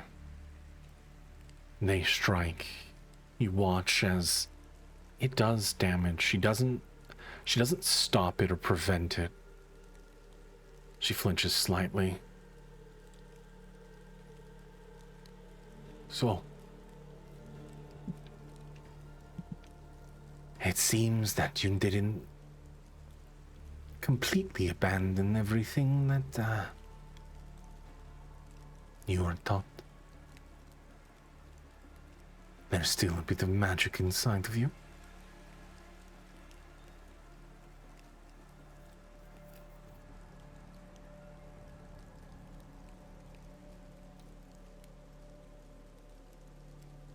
So then why did you limit yourself this whole time?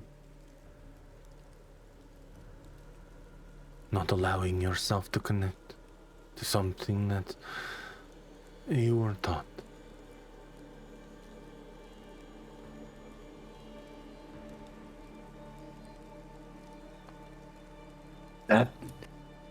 That's a long story. I have time. And so do you. She continues to walk, the blade now fading from her hand. She tosses it in your direction and it vanishes right in front of you, just to give you a smirk. Come, let's talk.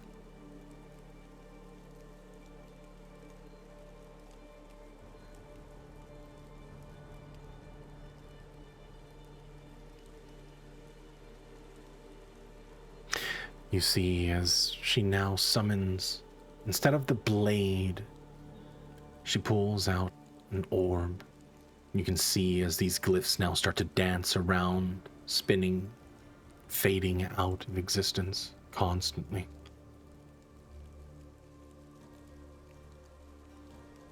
You're not as dim-witted as you present yourself.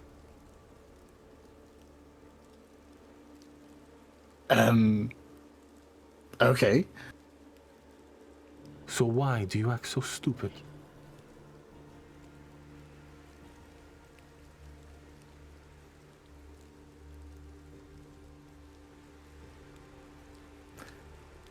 I don't think I act stupid. I think I'm just misunderstood. Misunderstood even to yourself.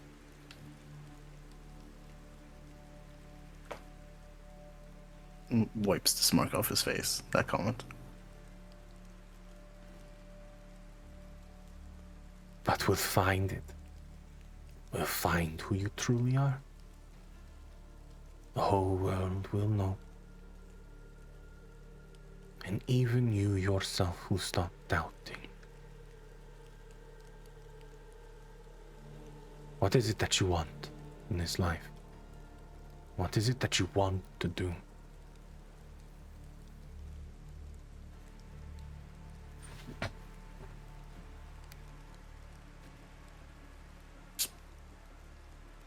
Pretty big question. Then think small. What is it in your immediate future that you want to accomplish?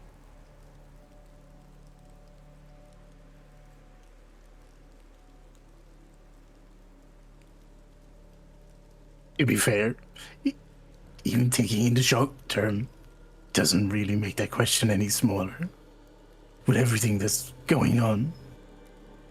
I mean, I had plans, but it's almost like one calamity after another. And now we're faced with, well, destruction.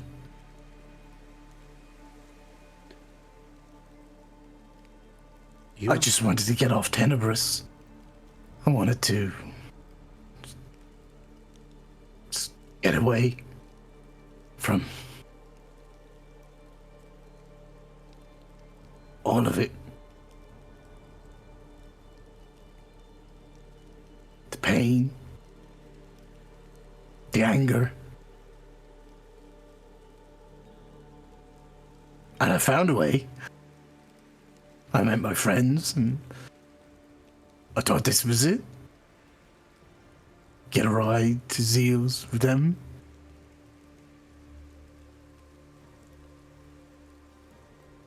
But one thing led to another.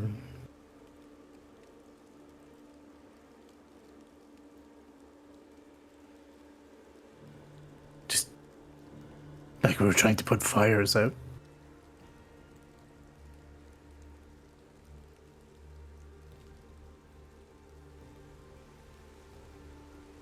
I don't know. It feels like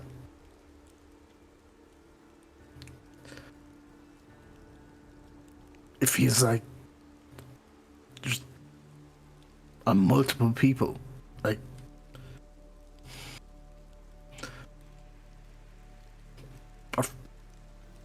fragments of, I don't know. It's so difficult to think. Sometimes it just gets chaotic and sometimes just easier to not think.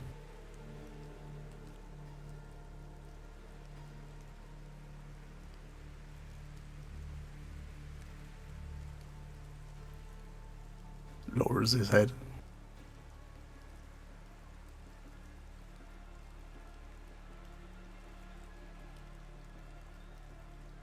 Life. It always finds a way to be unfair. If you simply let it all pass by.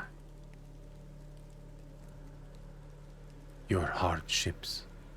Sure, some you had no control over. You see her eyes shift from a faint, glowing yellow to a shifting towards blue.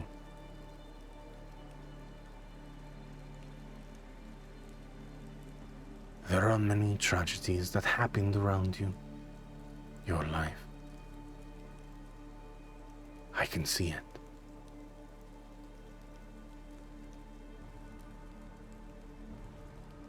Many things that you could not change yourself.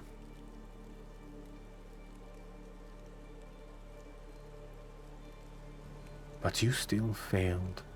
You failed yourself.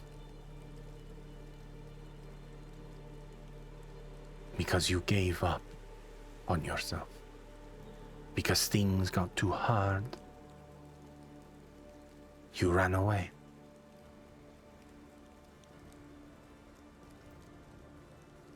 And you continue to run away. You find a corner to kick and scream and cry.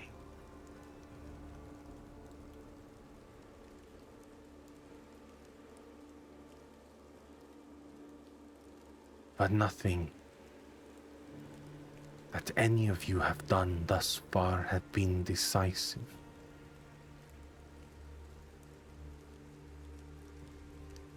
Nothing. You were dealt a terrible hand. Fate chose you in a way that no one could expect to be able to handle on their own. Never to be able to catch your breath, everything reactionary.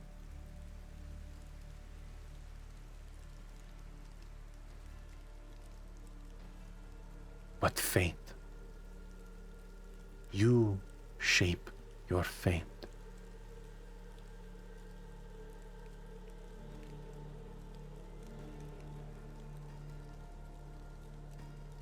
You see, all of us here we're unfortunate to not be able to influence. Everything is always hindsight.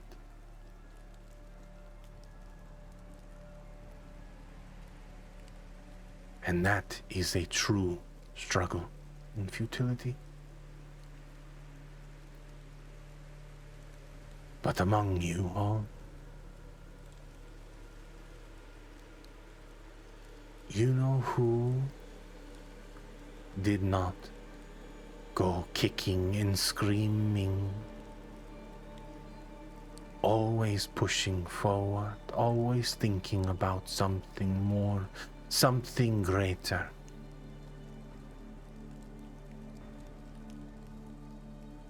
Who?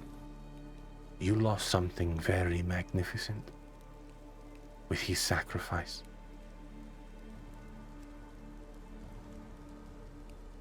So now, you have your choice. You can let his sacrifice go in vain. Or you finally, for the first time in your life, take things into your own hands. Become the man that you need to be. One that doesn't run away. One that takes fate and molds it into something that you want it to be. I'm not saying let go of the past. I'm saying make your future better.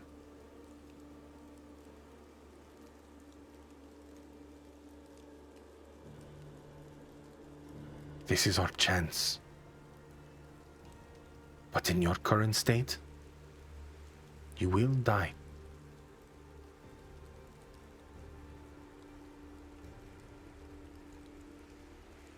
It's not going to be easy.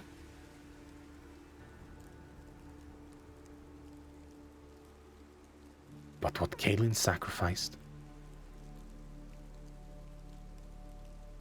is more than you even know just yet. So now it's your turn.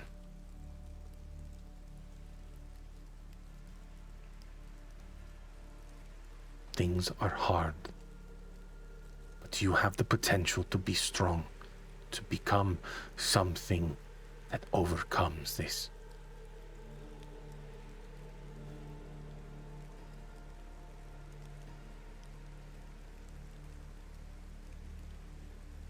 Do you think you can do that?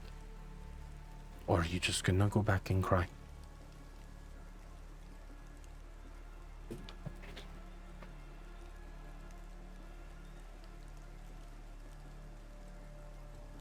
Nuclear slowly raises his head. And just visible pain on his face from the words.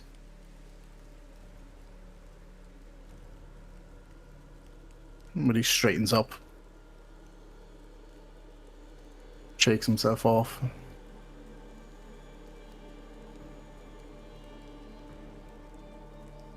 I'm ready. You see a grin across her face. Sharp teeth as the whiskers curl up slightly. Good. Then let's get to work. With that, both of you now finding an abrupt end to your sleep immediately at the same time. You instinctually look at one another, thinking that you may have been sharing the same dream. But we'll start with the mirror. As you said, you had something that you wanted to do immediately as you woke up. Um, s- just walking straight out, not dilly-dallying, just wanting to talk with Poe.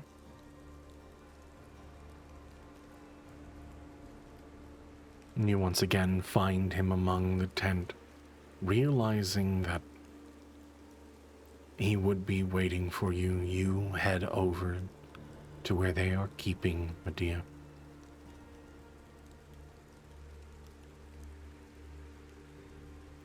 He doesn't look at you, but he knows you're there. Morning to you as well. You told me I knew where to find you, and sure you are. Do you maybe by any chance know how to make these voices just quiet down for a minute? I feel like I'm losing myself. I'm going insane here for every moment that passes. I just want to sleep, and then I can deal with whatever comes next. This is not working. At the moment. I'm either gonna lose myself or lose whatever's left, I don't know. Do you know? Is there something you're not telling me that can help?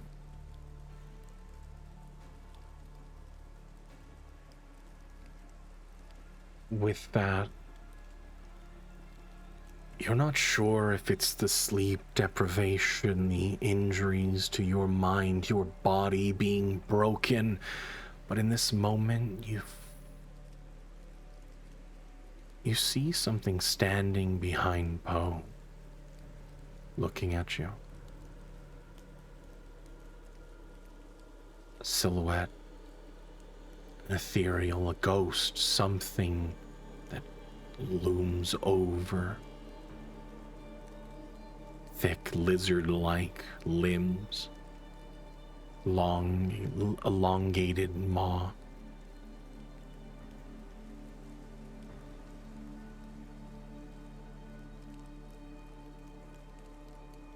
What do you do? I guess.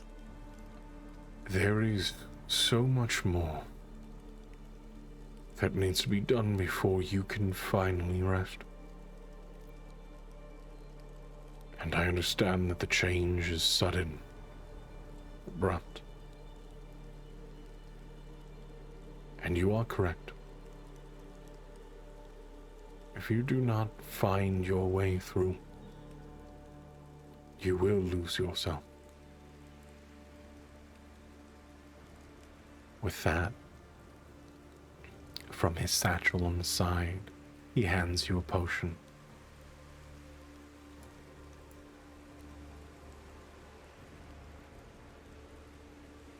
It is a superior healing potion. Oh shit. So, with that, you will be taken to the brink. You will lose yourself. But until you find a way to understand the lithiric flow, only then will you be able to find some respite.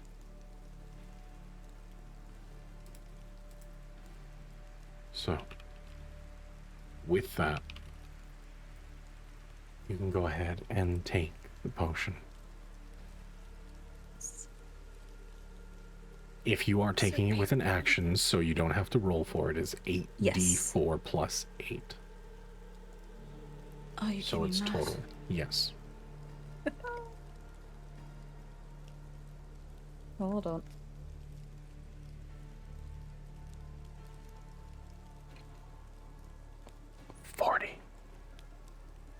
It's not 72 though. 8d4. 8 times 8? 8d4. Oh, D4. Sorry. I thought you said D8. Sorry, thank you.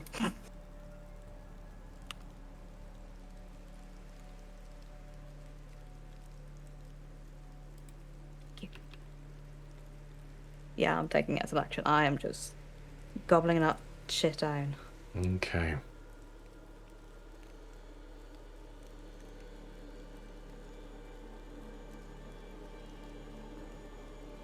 First off, you need to understand how the etheric flow works.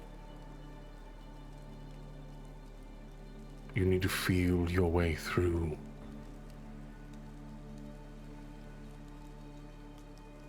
Are you ready? Well, no time is the present, as they say, but give me one word. I'm able to do this myself. Yeah, I can do this myself. Just healing word myself. I don't feel like 40 is enough. Let's do a level 3. Okay. Well, it's something. Nice. That's That's something. Yes, I'm good. Yeah, I'm ready. this is you know, sometimes the dice just tell the story.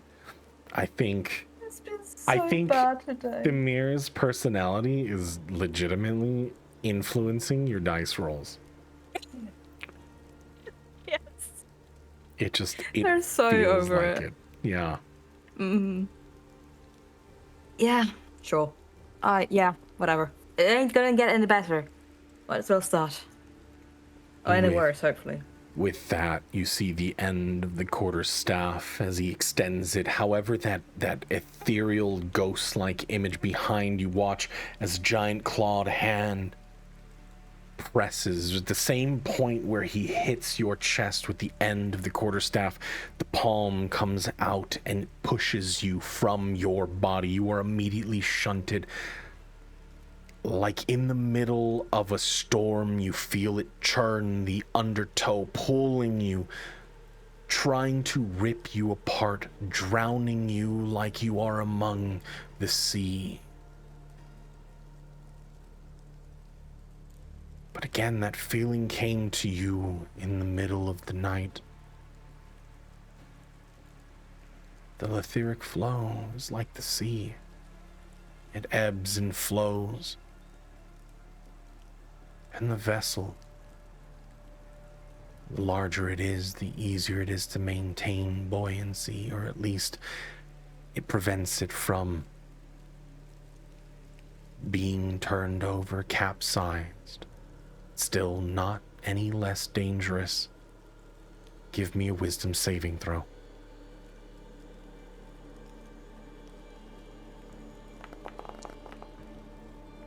Oh, man. You don't roll higher than a 10. I did, yeah. During this time, you take 2 points of psychic damage as you are shunted around, trying to gather yourself, looking for anything, but still it tosses and turns you. You are no closer to where you were. More and more, does it feel like you are being pulled under? Another wisdom saving throw, please.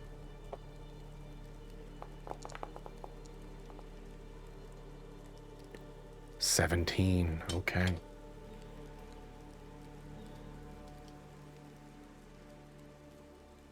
Like sea legs,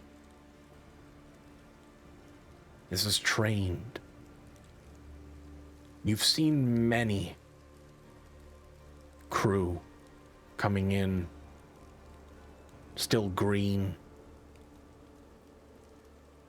watching them toss and turn, falling over themselves upon the deck of the ship, hurling over the side, knowing that they can't get their bearings, not adjusting themselves to the horizon.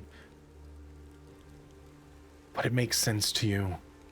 This is the sea, and you are a captain. Give me a wisdom saving throw.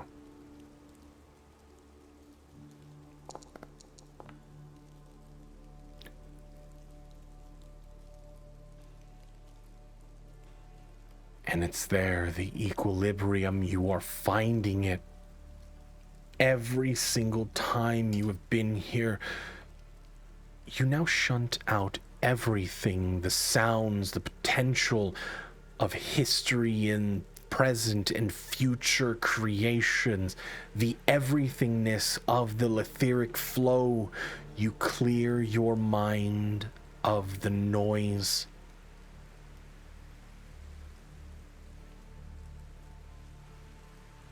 And the sea becomes more docile. Give me another wisdom saving throw.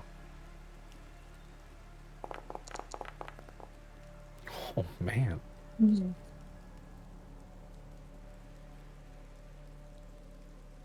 And finally, if this is a sea, then might as well treat it as such. You think ship as you now look down from your perch. The colors, the swirling lights from beneath you. Everything makes sense. It's still murky. It's still difficult to be here.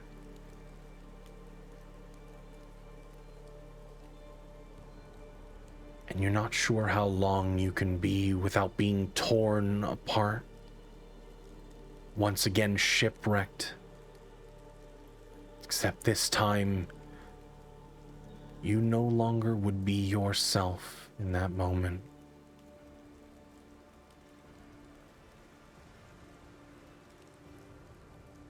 But you have time now, as you feel yourself being pulled back, the staff now pulling away from your chest.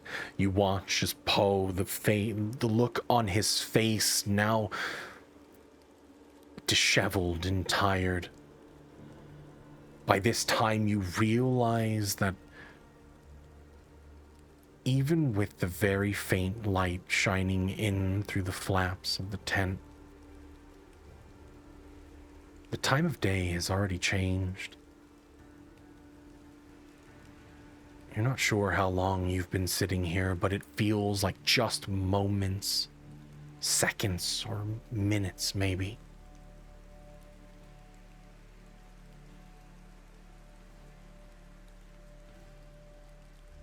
But like an infection, a boil, or like an abscess being drained from your flesh, that wave of tension being released from your body washes over you for the first time since you met these individuals that have ruined everything for you. Sure, you are stranded on an island surrounded by storms, not ever really being able to sail the seas anymore. But it sure as hell hasn't been any of this over the course of the last 4 days.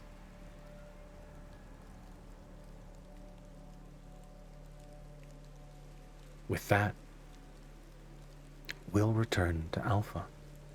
In the morning, you realize, looking at the mirror, seeing a determined look in their eyes as they walk out, not really even acknowledging you.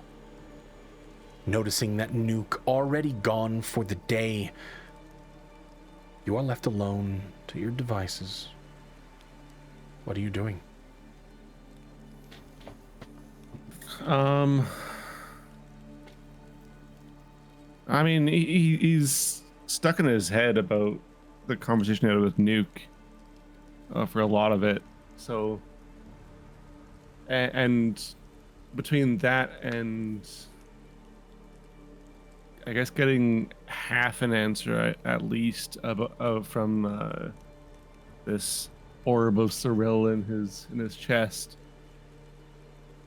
Pretty much once he wakes up and sees that Thamira is determinedly already leaving, Nuke is already gone, nowhere to be seen. The only thing that he can think to do is go and find Belchris, who was supposed to meet him here this morning. Because maybe he has answers or a way that he can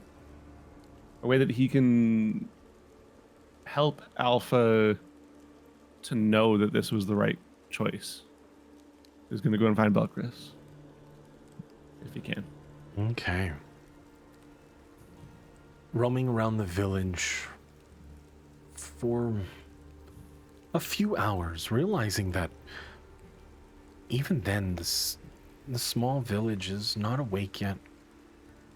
You all have been abruptly woken up. Well, the Mirror and Alpha, both of you had woken up early, and you don't even realize if the Mirror could have even possibly gotten a night's sleep. Nuke already gone. Mm-hmm. You walk around. He just thinks in his head Thamir's going to be grumpy.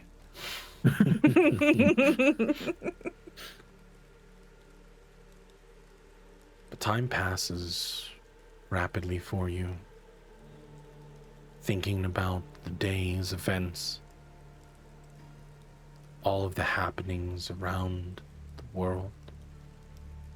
Oxbrun in turmoil, Pernios in turmoil, and now you worry about every place that had to deal with a Basaride, a piece of Basira, melded into the stone beneath their cities, and you wonder how many more are out there.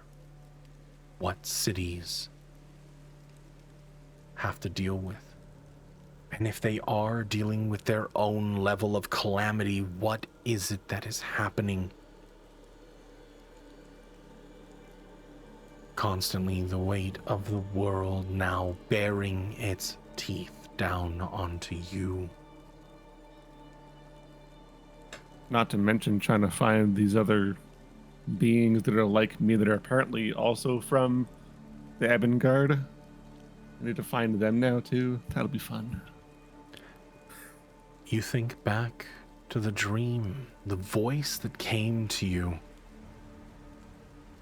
You think to yourself, how many other Ebengard were destroyed over the centuries? How many were broken during those battles that you shared with Vic long ago? Those memories that you not stole, but borrowed.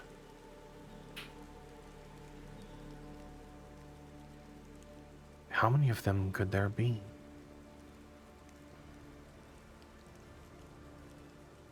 Sure, you recall the 57, but then you realize the amount, the ones that Datus Moors had found. The unused ones, and now those playing God once more, trying to rekindle this spark.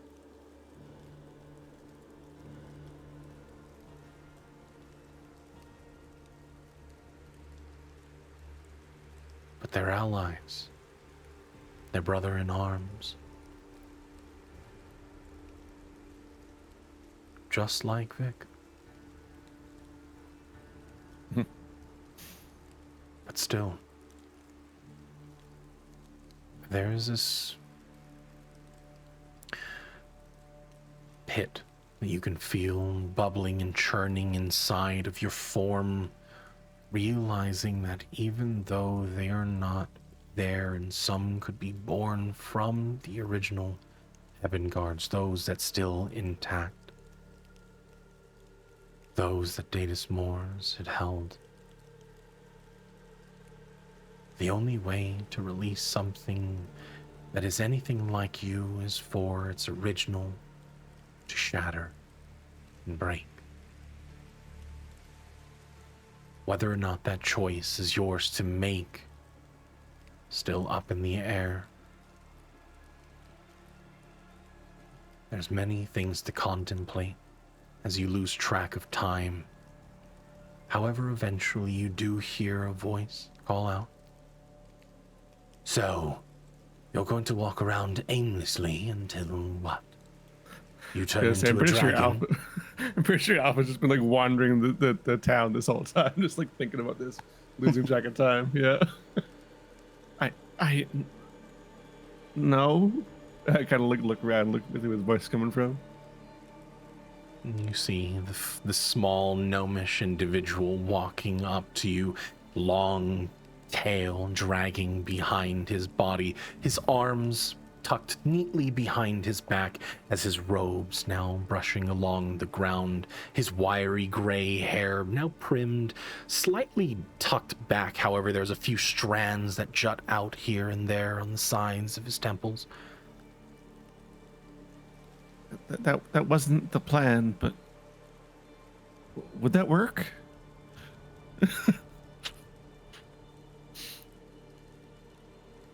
There's nothing that says that lightning can strike twice.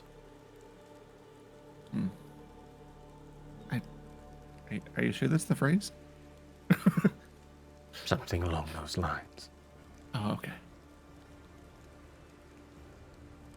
But I did see you, and it was quite impressive. Thanks, I think.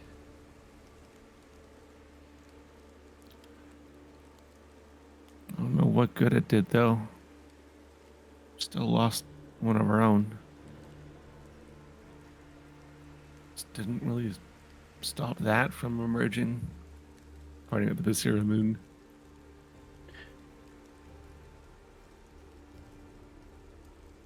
The stars have told me something different.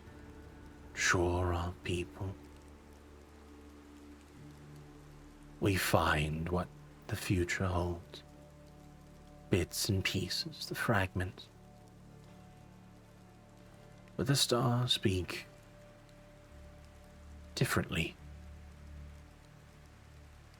Cyril always watches. Your friend is not lost. Just separated from you.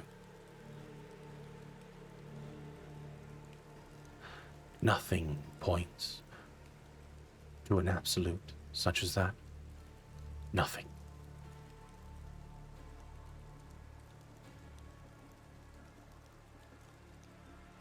So, are you saying that Nuke is right? That we could get him back?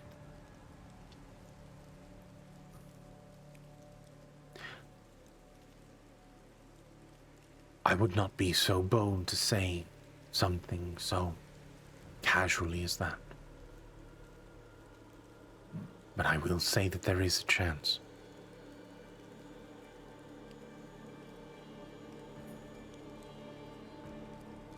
It's the first bit of good news I've heard in a while.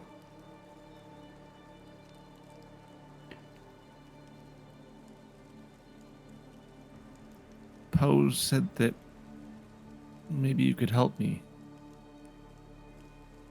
Or maybe give answers as to what I can do. Answers no. Help you, absolutely. Have you looked around this village? Have you seen everyone? I mean,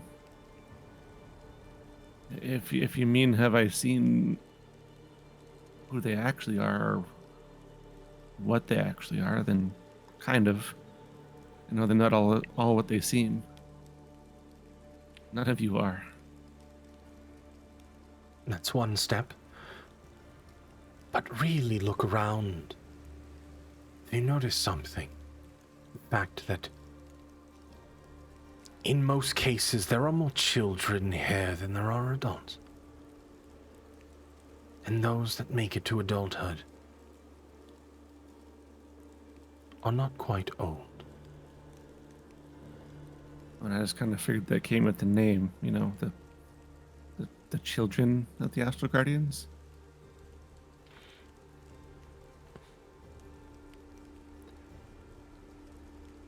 Remember never when really I thought told about you? why. Good. Remember when I told you that if you were not absolutely ready, the chances of you being torn apart were highly likely. I do. Well, all of us here, we also succumb to the same fate. Always.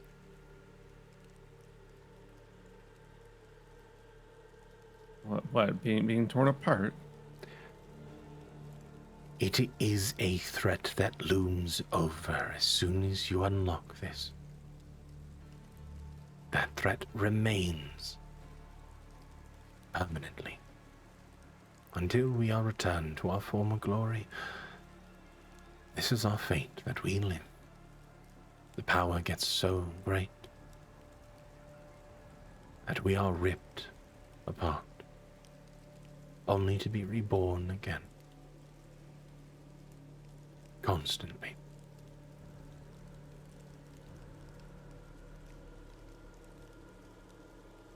Come, walk with me. Just silently nod.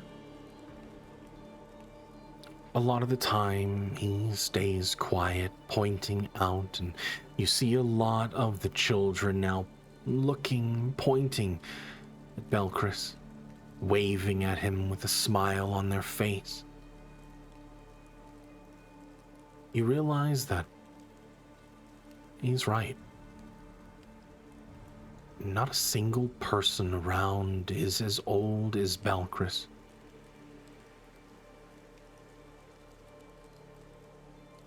And where you've seen most people with scales across their face or an arm that turned into one of those scale-type arms, appendages, Belchris is one of the few that is extended and has a tail. His age absolutely shows in his form.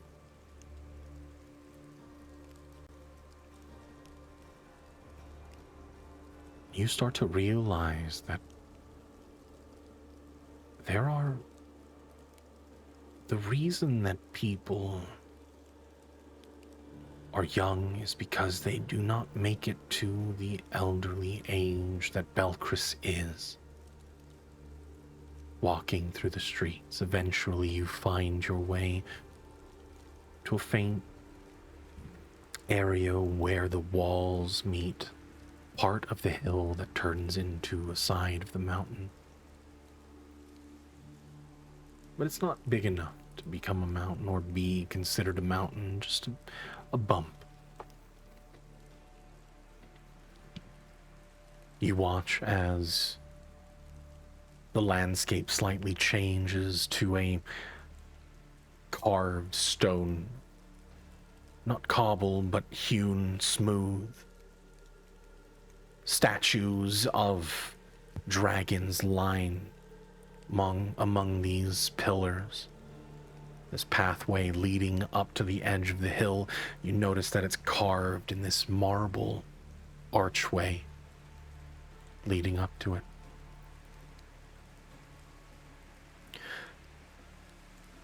From the archway, you see this glowing of blue shining off the walls. He doesn't say anything as he starts to walk through. But inside the chamber, you watch as almost a natural spring bubbles. The room itself humid. The liquid, however, glows, bubbles. Blue. It looks like Verolium. But the way it shimmers on the surface looks like an oil slick shifting from the greens and purples as it catches the light that reflects back down into the pool itself.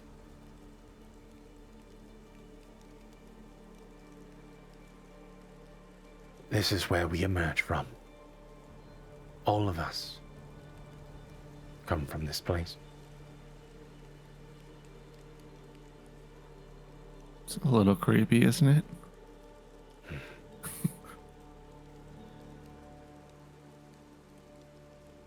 The creatures that have existed for all of eternity, having no reason to birth in a normal way, had to find a way somehow. And this is ours.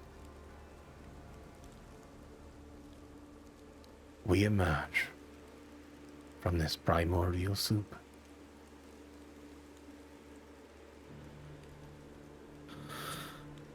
I kind of like hold my hand over top of it, kind of comparing the colors and whatnot. You can feel it pull towards you. The liquid even stretching out. I kind of watch it stretch and pull my hand back. I think, oh, that's creepy.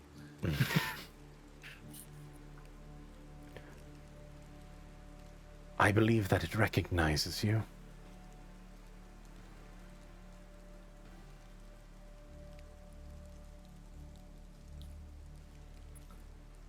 I don't. What am I supposed to do with this?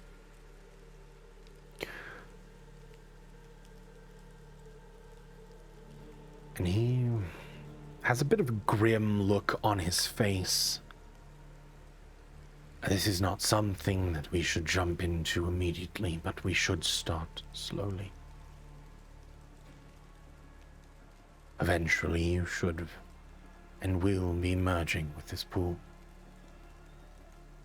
You need to once again connect yourself to everything. You need to expand your mind. I'm sure you're already aware. You have seen with your own mind what is happening around the world. Yeah, I've seen a bit of it. I also had someone tell me in not really a dream or something last night. There's more of me somewhere that I need to connect with as well. But if I merge with this, does what happens to any of the next Ashlar Guardians? How can they emerge? He smiles at that thought. We'll worry about one thing at a time. Give me an insight check. Sure. Not my proficiency, so to speak, but You realize that even through his words, you yourself had already said it.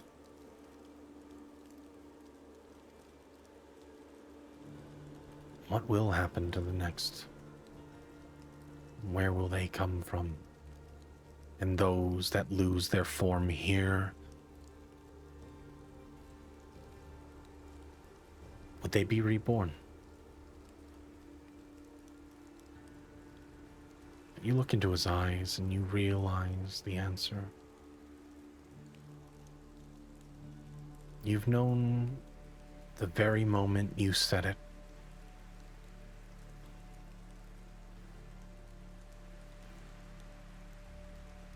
But there's no malice in his eyes, no venom in his tone. It doesn't feel like he's blaming you for anything. You realize that for you to come in terms with this power means that the end of their cycle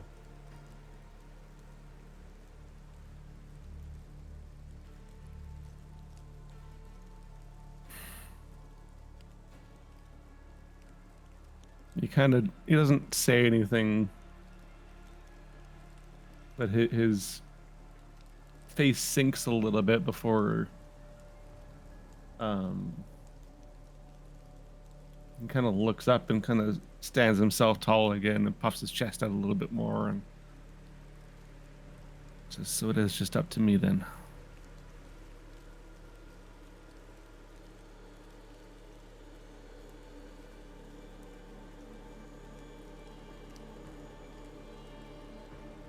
Unfortunately,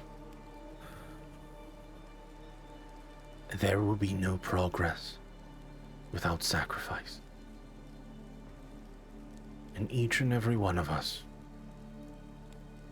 understands the weight of it. We have been born and born again for a millennia.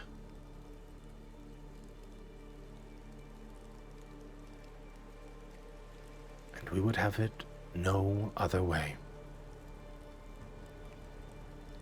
I've lost so many friends already.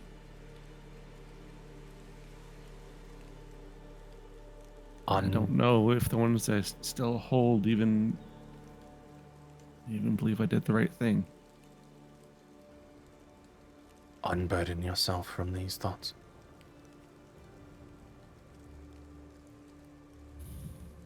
There are no right answers, only the choices that we make.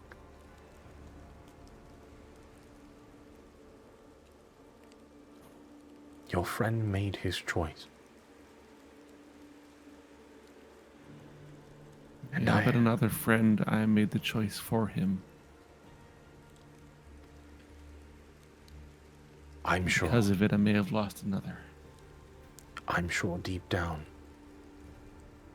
he knew your words to be true.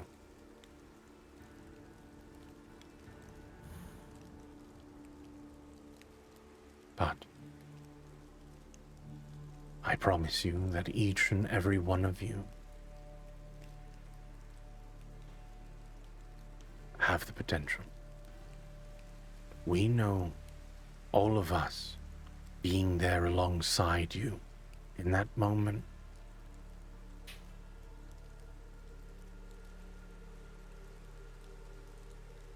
don't doubt your friends.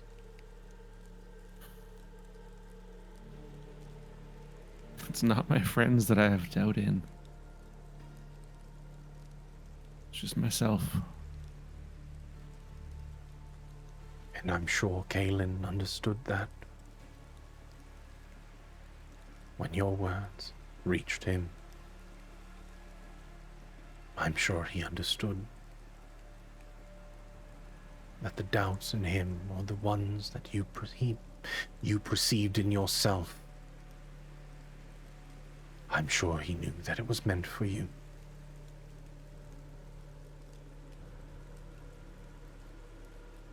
He was strong for this world, to buy us this time. So now this is your chance to return the favor.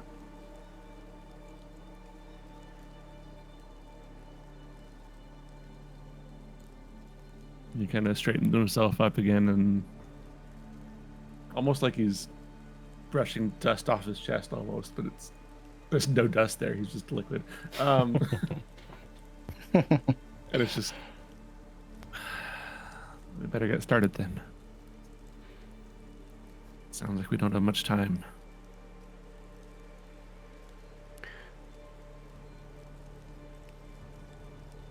Treat this moment as having all the time in the world. Worry about being ready. Not rushing blindly. This is your time. This is your chance to get ahead of it. Chance that was given to us by Kalen. Gives you a nod.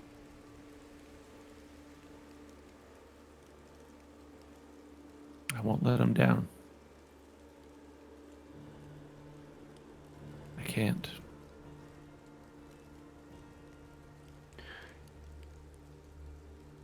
And with that, days go by. We will go one by one. We'll start with, because this is directly following this. You have weeks. These are the winter. This is the winter month. The longest month of the year. About 200 days long.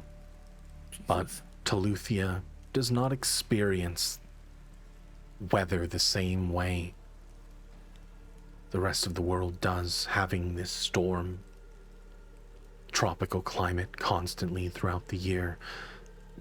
You lose track. Alpha, during your time, during the 5 weeks, you have, as you watch every day the storm gets weaker, you can see that the people in the town, those that are not tasked with taking care of the children, though you realize that everyone is extra behaved, what would you be doing? What would you be trying to, or what would be going through your mind during these next 5 weeks? I mean, as far as what's been going through my mind, it's, at least for the first week, maybe a little bit more, it's purely a thought of, we can't let Kalen down. We can't let Kalen down. He did this for us. Don't let him down. And then it's a matter of overcoming this fear that has gripped him from the start, since he came into existence almost. This uncertainty of who he is. And since he's joined with Vic, and since he's left Vic now, he's held on to Vic as almost a crutch of, like, this is who he needs to be. But as the weeks go by, it becomes less of that, and it's him trying to move away from he needs to be like Vic to he needs to be stronger than Vic thought he could be. And I think, if you'll allow it, I think because of that, I would like to, we kind of homebrewed a little bit where the form of the beast, the second form was of hammers. I think as the weeks go by, as he's trying to separate himself more from Vic, I would like that to go back to being claws. Okay, absolutely. And being among this primordial pool, you find that connection with your astral guardian side. Continue. Yeah, it's like, I guess thematically as well, it's not necessarily making himself stronger, but like it's a matter of internalizing and getting his it's not bulking up per se, but it's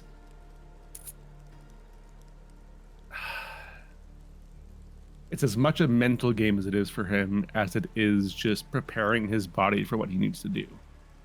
It's getting the, in D&D terms, getting the constitution ready and bulked up to do what he needs to do. Yeah. Okay. And during these weeks, the first 5 weeks, you become yourself. You don't shed everything. Sure, you are still connected to Vic, and you will never forget those times. All of his memories are your own, and you remember them as such. But more and more do you find the confidence within yourself. For the first time ever, you are your own self. With that, we'll talk about what happens later. However, you realize that even during your forms, when you are trying to maintain, you realize that not only does one form happen, once in a while, two happen. And you realize that your mind now no longer is just filled with that rage. You realize that that was a byproduct, residual left over from how your body reacted with Vic. When you rage, you maintain your mind. With that, you realize that the protections that watch over you are available to you during those times. With that, you will be able to use your lightning lure. You will be able to use your silvery barbs during rage. Ooh, nice. All right. Hell yeah. These are a hard 5 weeks, or at least these first 5 weeks. Still, the storm remains, and you're not sure how long you have until it subsides. But you work diligently.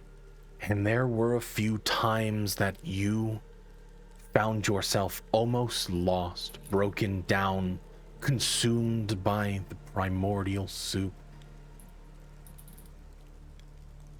But you press on. Nuke. Your journey is a little different, however. You see, you spent the second half of your lifetime avoiding everything you learned in your first half. And 5 weeks is not enough. But fortunately for you, wizards are resourceful.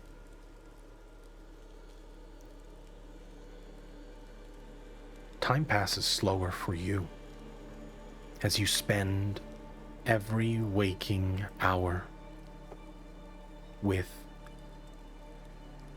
from who you got to learn,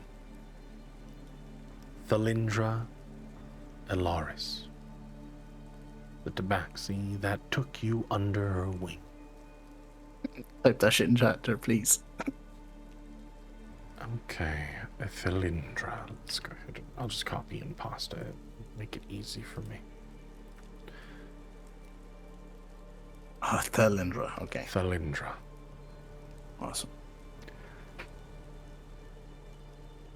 Her hut, simple on the inside, very sparsely decorated. However, in the back of the hut, a door.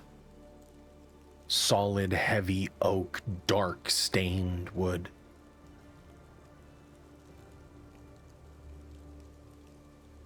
The hut from the outside's small, rectangle. But this door, the first time you made your way to it, you just assumed it was a door to the outside, but that doesn't make sense when all of the doors on every other hut, every other cottage had been those shutter-style swinging doors. This one, adorned with arcane sigils all across, all along the trimming. The door itself carved intricately, and as you watch, veins of silver spin through it, swirling across all of the designs. She opens the door, thinking the first time instinctually it's gotta be outside, but no, opens to a wide chamber filled with tomes across the walls.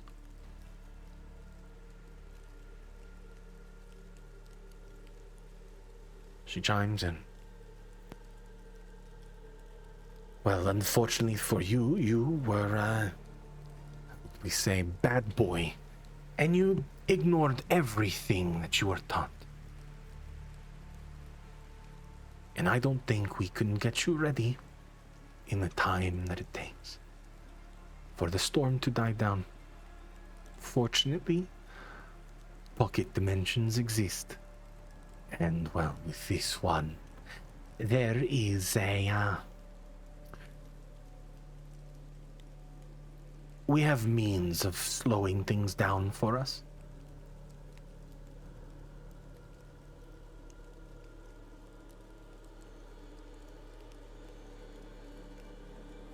So, like, what? Time stops. Time will move slower for the world around, but you will be here until I drill and drill every detail into your mind. Unlock all of that hidden potential inside of that noggin of yours. Too much muck all around. Made it messy. Let's fix that.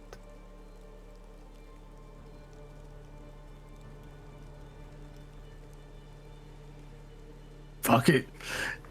Let's do it.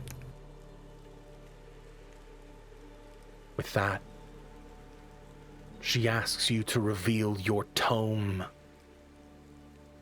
The writings that were left behind by your father. This 5 weeks, or at least the first 5 weeks, waiting while everyone else is doing something, feels like years for you.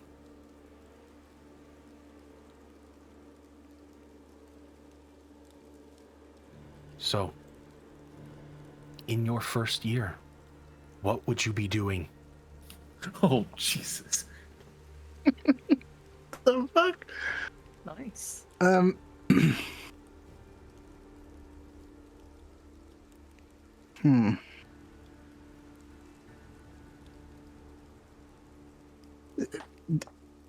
Everything Talindra said that night, I mean, as difficult as it was to hear, I think even immediately Nuke understood. He accepted it. Fucking about and hiding behind sarcasm, you know, it had made things more complicated. Indecisiveness, just being a fool. Comments about even Kaelin's sacrifice. I guess there was a sense of guilt, which kind of lit a fire under him, I guess. Motivation to not let it be in vain. Nuke accepts that he can do much more. He tries. I mean, it's difficult at first to just put to rest the fears, as much of the pain, I guess, that was drowning him. As days turn into weeks, just breathing, just trying to be more present instead of completely or constantly evading, just trying to be here and accepting. I guess weeks turn to months. Just remembering back to all those classes, those sessions, just back to basics. Those somatic movements, step by step, I guess, walking. Then I would imagine by a year, Nuke has progressed. A lot of work still left to do, but compared to that night with Poe, where he helped Nuke unlock, I guess, that self-imposed lock, there's a distinct change in Nuke. It's more determined, less aloof, focused.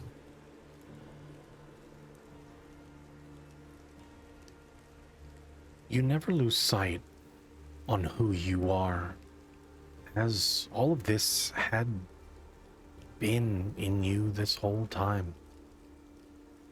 Sure, you'll always have time for antics when necessary, when it's called for, when you can. However, you used a lot of it as distraction. Even the lashing out, the blaming of allies. It remains for a while. The first year, all remedial. However, the sigils, the mechanics behind these structures, the calculations, everything, you realize that everything is potential. Everything has been in front of you this whole time. All it took was to open this book and read.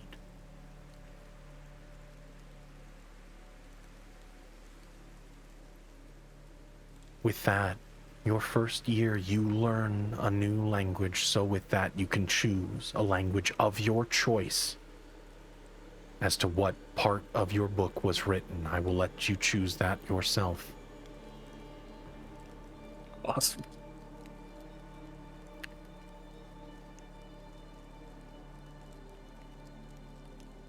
But that's not all. Everything that these equations, the same thing that Kaelin had told you before, now starting to come into view. You see the mistakes, these miscalculations, almost funny.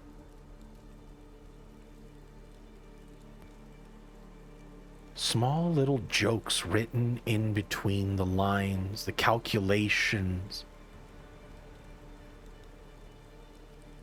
The strange things that Kaelin pointed out now seem funny to you.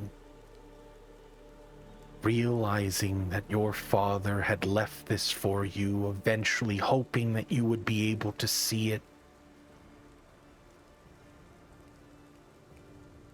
You find a kinship once more with your family.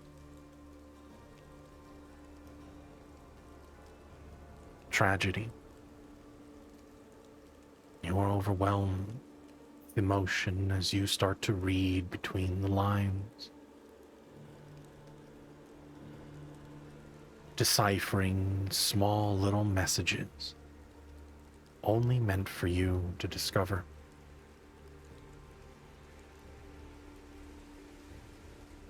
Year 2. Time continues.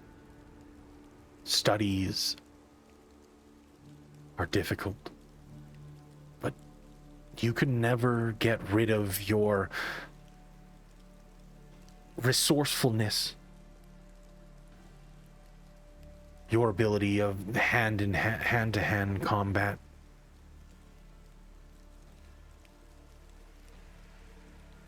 You never lost that. But it's refocused now as she taught you more practical uses with the skills that you have already attained on your own for survival. You reshifted. It became your priority. You found many pages associated with it, realizing that you can turn one and meld a spell from something, the book, and use it to your advantage. You realize that she too also favors the blade, up and personal, hand to hand, not like other wizards. You realize this person that Poe had sent your way was one almost exactly for you. Sure, there were times that you were allowed to leave to catch up. Would you have ever at any point during these times gone out to see Alpha and Thamir?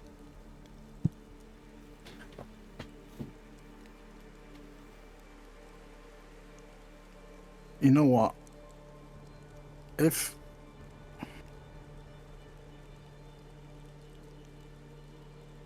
I would think the first year, I would not have.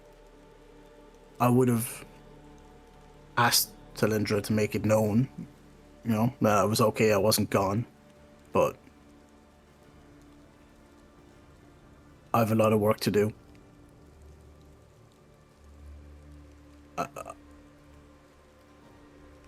Everything was getting too much. I've got work to do. I would pass on the message that I'll be back, but when I'm ready. Okay. About the middle of the week, as Alpha Thamir, you share a meal in the cottage. Time moves as normal. Thalindra does eventually meet up with you. Nuke is going to spend the next few weeks with me. Everything will be fine. It should be a couple weeks. We'll see how it goes. Have we seen him since, like, this whole thing started going down? The last time you saw him was 3 days ago. There you go. Is he all right?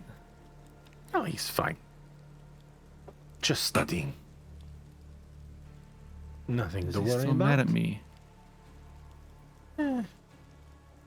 I don't think so. I think he's made a lot of progress on that front. I think you have nothing to worry about. But I think you need to focus on what you are doing.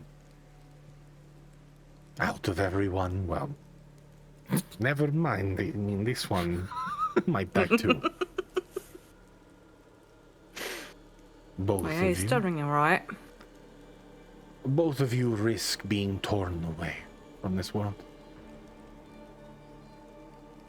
Worry about yourself. Nuke is mine.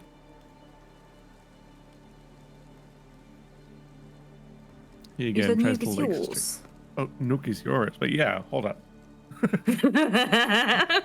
With that thing, Timmy actually just gonna like cough, like almost choking us on their food. Like, okay, How a splendid time, I guess. She smiles. She didn't say no. I'm just winking back. Have fun.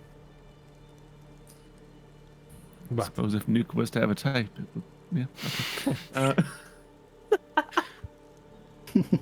just don't die. The world needs you. Say the same to him. Don't die on us now. You'll be alright. Alpha just nods.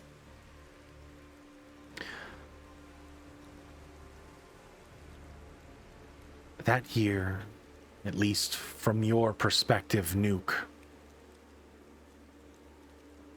you think back to everything, clearing your mind, catching your breath,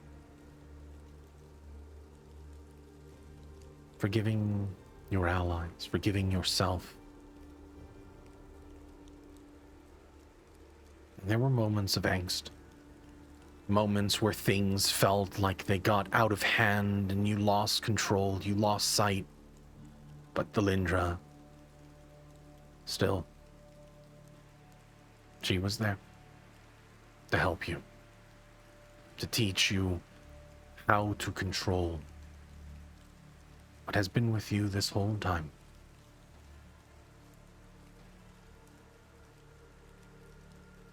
But after the first year 2, the diagrams, calculations, everything started making sense. Would you have seen them in this time? Or would you continue to stay By away? them? You mean Alpha and Tamir? Yes. After the year. No. How far into the second year would you have, from your perspective, how far into the second year would you have wanted to go see them? I mean, the urge would have been there to go and see them, but it would have been overridden by a sense of responsibility. And he's determined. He's not leaving here. With everything that's happened and the risks involved, which were evident by essentially what happened in the past, the people we've lost, he's not leaving here until he's ready. Okay. So you would remain without seeing both of them for the second year as well? Yeah. Okay. Nuke is 100% rocking a beard right now. After how long would you have gone? Because third year rolls around. Would you have seen them during the third year?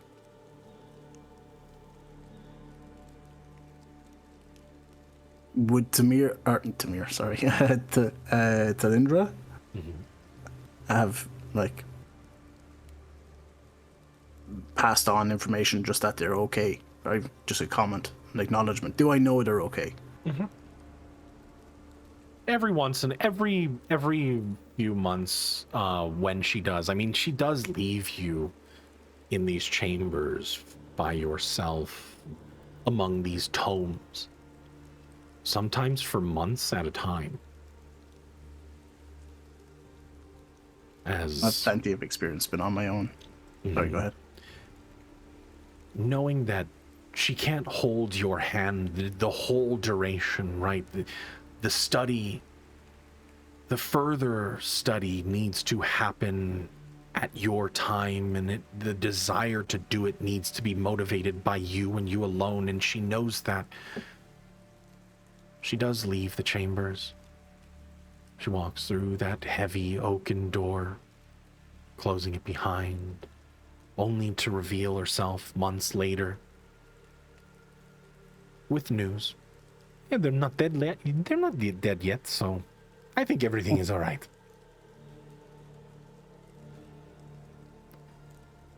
That would be enough for me. I wouldn't have any need to discuss. There's, as I said, a distinct air of determination and focus. There's still a guilt of wasting time. That's all more than enough to make me continue. Until I'm satisfied that I've made leaps and bounds. I'll never make up that lost time, but I'll know when I'm ready. The fourth year passes, or fourth year rolls around, and still you are among these tomes. You have made but a small dent in this room. All the other chambers for experimentation, practicing your sigils, weaving your magic in a safe environment, sparring, moving into combat with Talindra is a constant. Both of you fight. During your fourth year, would you have seen them?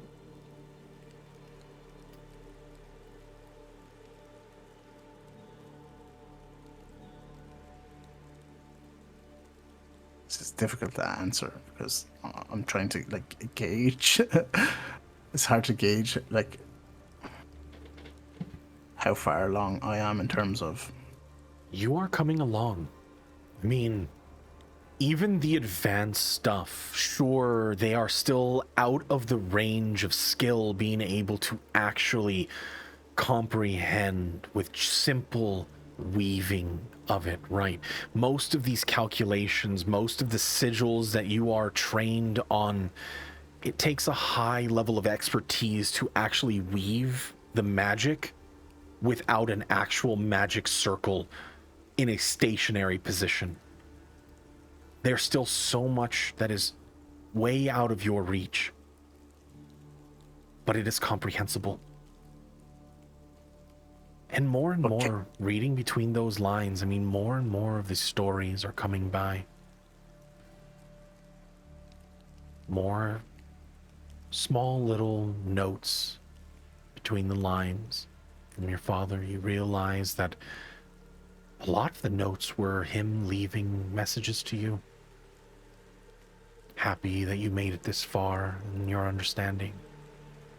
Again, towards the later math, the later diagrams.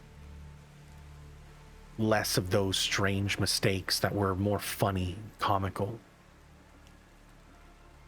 But now you start to realize, especially from what you had learned from Kalen, now starting to fully make sense that what had happened to him, he knew it was going to.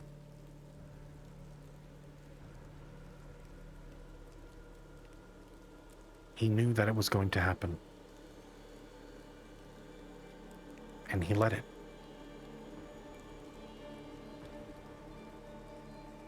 He had to. Or else they would have known. And the plan that was set in motion long ago, during your 4th year of study, you learn that the stories that your father had told you about heading down to Zeus, all of his little fairy tales that you eventually grew to know that they were simply fairy tales. He couldn't possibly have done that. You realize that they were true. And in fact, he was more connected to things than he let on. You realize that you didn't know his past. And you were unfortunate enough to be born during the time where all of his past now started to catch up to him.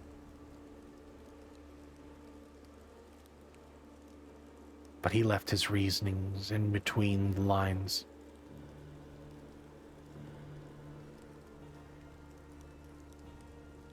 There were so Just to be clear, Mhm.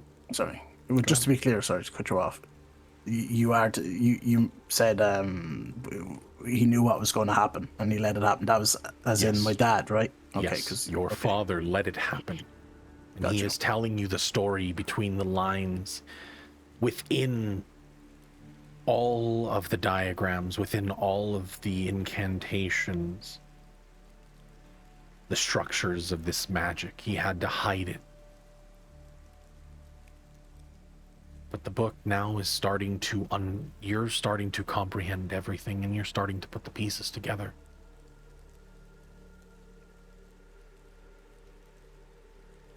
do I understand enough that you're going to tell me what happened? Do I have the comprehension yet, or am I just very early into Towards the understanding? end of it, there are still pieces. Now, when you start getting towards the advanced one, if you are not seeing them on your 4th year, your 5th year rolls around. There are still some diagrams. There are still some calculations that are proving difficult. But still, more and more, even through all of this, all of the changes and alterations he made to this tome, he never once stopped thinking about you until the very end. Proud moments, things of reminiscence, of you growing up.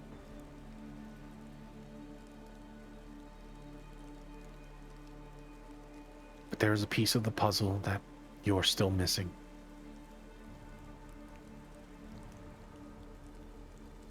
But you have the brain power, you have All you need to do is sit with this idea for a little bit longer to expand your comprehension of what is written on this paper.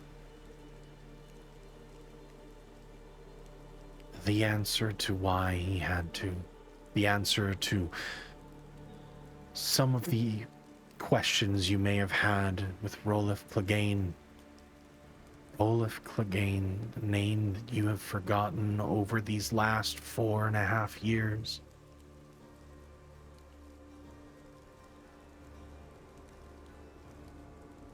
Everything ties back to him.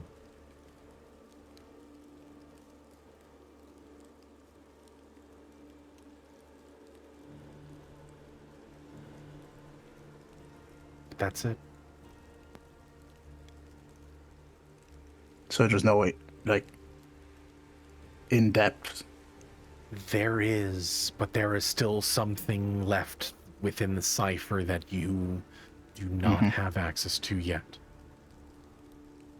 Am I confident that I have the resources here to continue? With your study, yes. To finish this tome, no.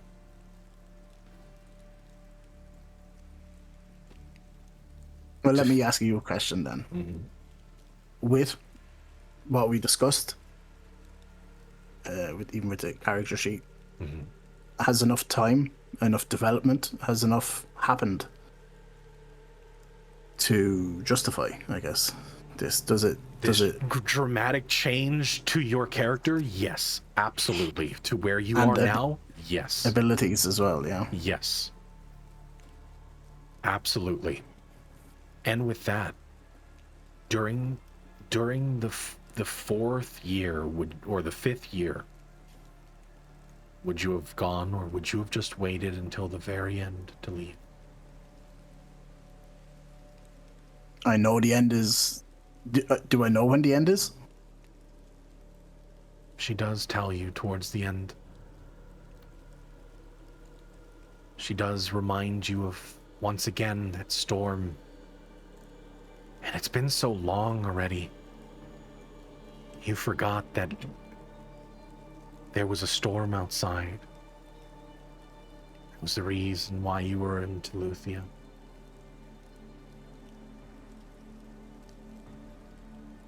Everything, I mean, you recall all of the details. For you, it has been 5 years.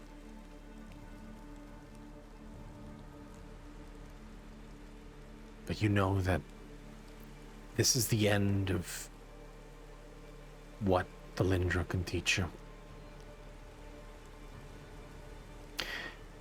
And you're confident that, given a little bit more research, now knowing a direction, before you remember all of those conversations you had with Kalen as he looked through your books, it seemed like magic because it was, as he read through, finding all of the mistakes just looking at a glance. You recall all the years that you spent. But now it all makes sense to you. And there is just one more piece of the puzzle.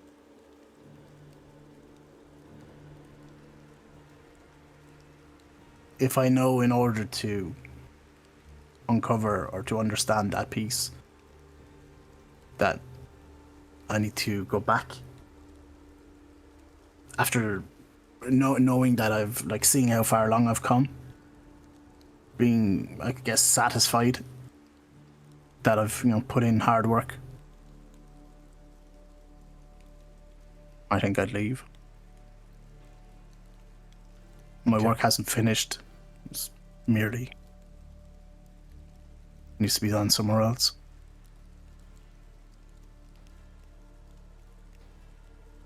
Even after all these years, the Lindra does look at you.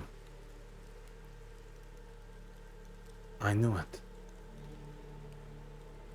There was someone very, very brilliant in that messy brain of yours.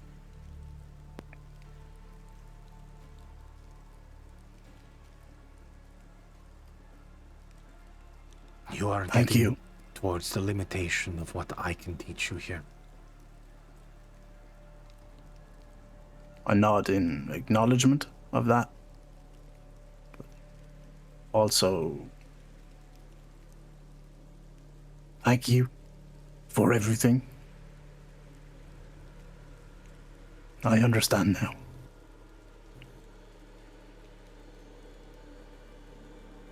She smiles. No more fooling about. Maybe sometimes.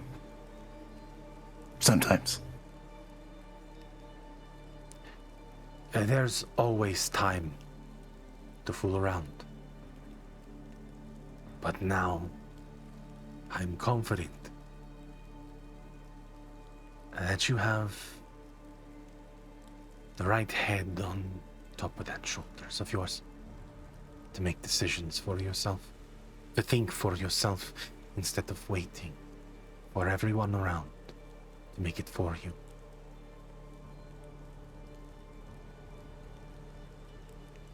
He's looking at her just steely-eyed.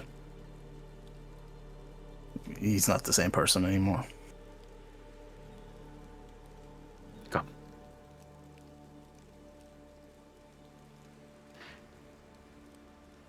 Let's go talk to the others. And for the first time in what felt like 5 years to you, you left these halls.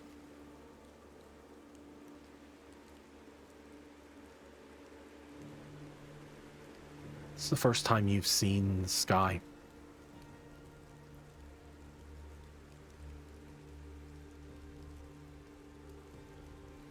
Before then, Thamir,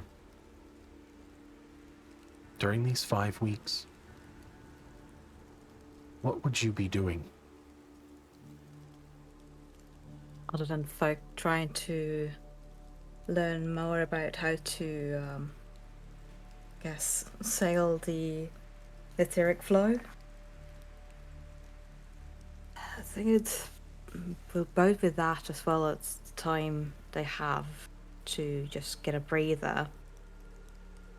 Use some time to write down shanties, stories, whatever felt correct for different things that happened to their life previously, just in case that they do have to forget, or one day do forget something, they at least have something to look back to try to remember.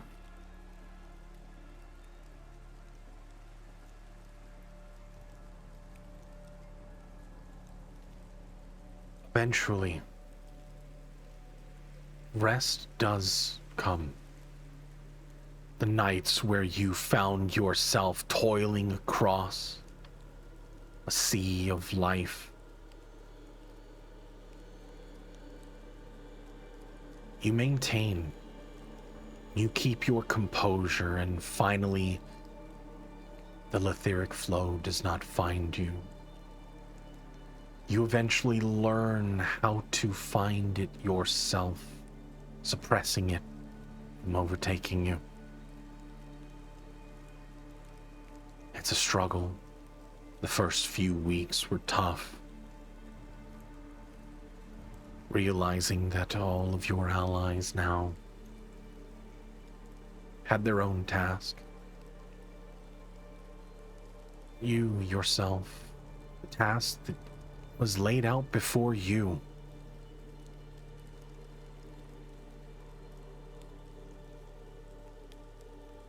You didn't want to lose yourself. And Poe, with a knowing nod, seeing you spend your nights writing down everything, he gives you a knowing nod,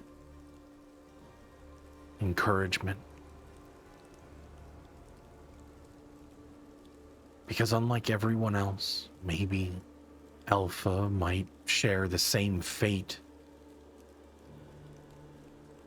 Your fate was already written.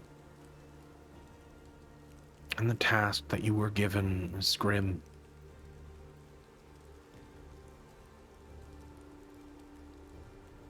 But you make best of a shit situation. The best you can. It's how you lived your life for a long time.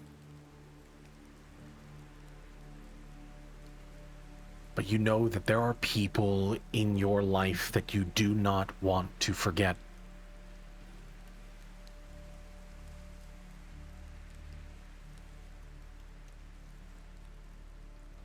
And there are people that still need your help.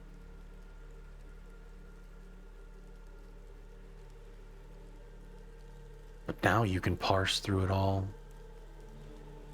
trying your best to sort through finding that thread once more of Medea.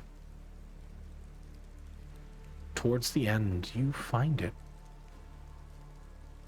You lead threads of Canaan, or at least those that were residual, knowing that it would lead her back to reality.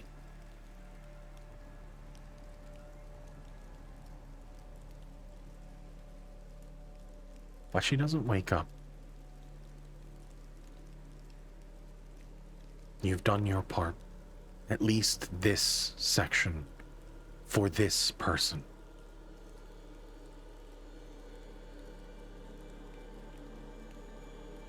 What would be going through Thamir's mind knowing that even though you found or were able to get Medea connected once more to Canaan, her eyes still not opening, what would you be thinking? What would be going through your mind? I don't think Tamir expected it to just be a wonder cure to make her wake up again after fixing, but I think mainly it's one peace of mind, like a little bit less on their shoulders.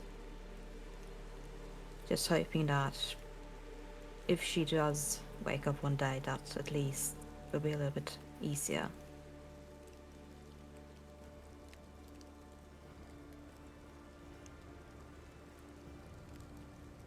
You let her back to the etheric flow. Oh my god, what a tongue twister. You got it. But the rest of the way should be for her. It will take some time, and she will come too,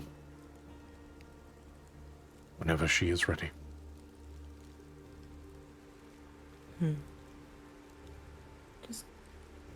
Just make sure that when she does wake up, that she's not alone. It's not fun waking up all alone, not sure where or when or now.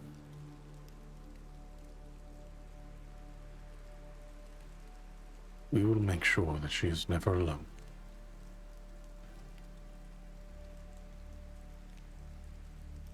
But you, your journey still remains the same. Where Alpha is the protector, the one that could help Kaelin back to this world,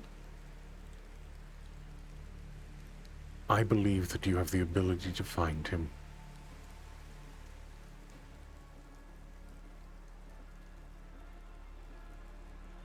I think Tamir's just pointing upwards, like, I found him? I don't know. What do you mean? We all can see the after image, but you can feel the soul.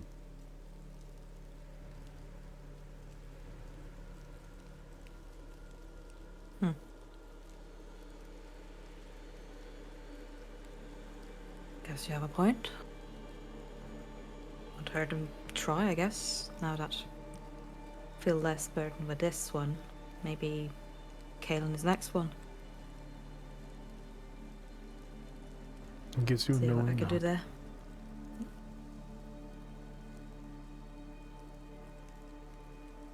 I have faith in you.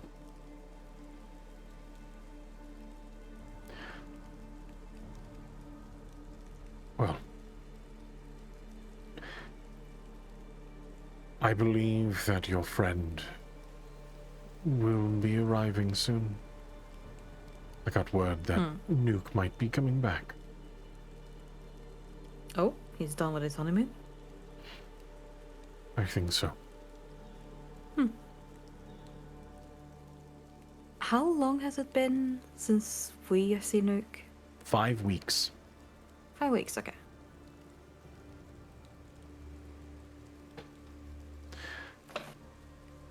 As you all gather up, gaining your strength, being ready for the front, this is the first time in a long time that you have seen a blue sky. The rumble that you have grown accustomed to, the white noise that was a constant living here, being on Teluthia, is no more. The seas around calm.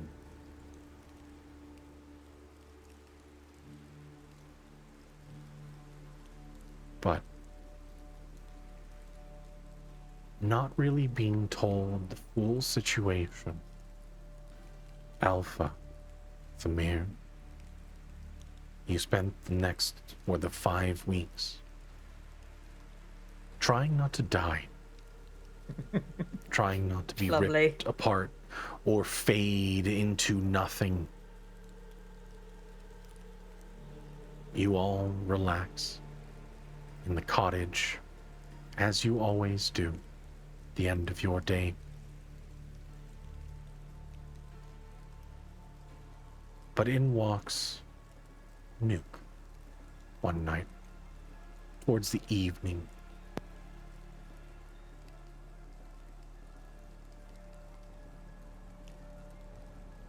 He looks older. Nuke, would you like to describe a little bit of your character, if anything changed during these 5 years? Yeah.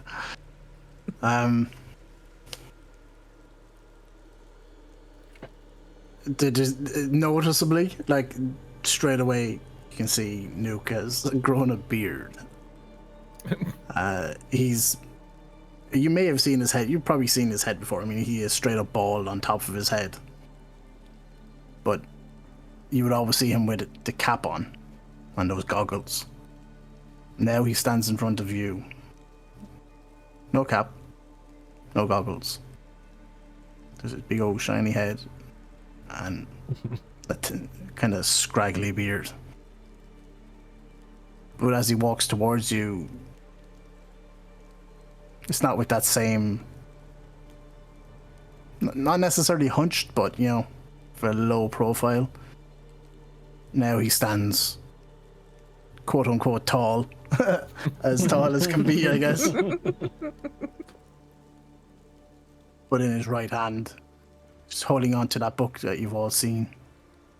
There's a distinct difference in just his demeanor, his mannerisms, as he walks directly up to you guys. So, it's been a while.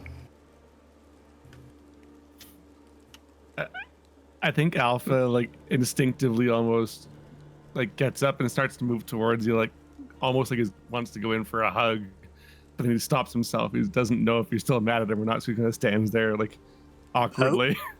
Oh. What are you doing? It's good to see you. Oh, were you going to give me a hug? I mean... Go for it. Oh, God. I mean, With yeah, that. Alpha's just gonna, like, give you the biggest bear hug a fucking plasmoid can give a goblin. Like, engulfing you. And, like, I guess, like, the only thing you'd notice different about Alpha in this particular case is that he seems almost thicker. Seems a little more dense than he was when you last saw him. But but at this point, you're kind of being smothered, so it's just kind of this oily, greasy thing engulfing you. but like cast Misty Step. Oh no, he's gone again.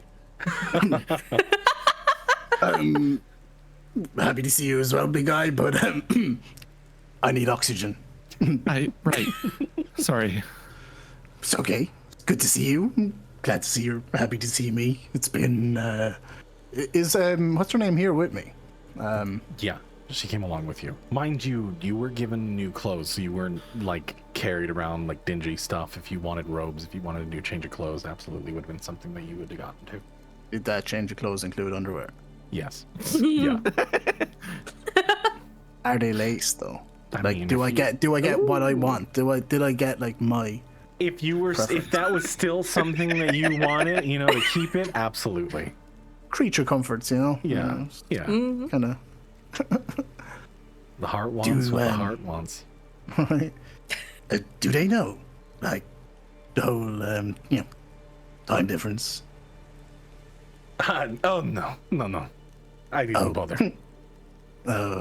I didn't think it was worth it. There was no point.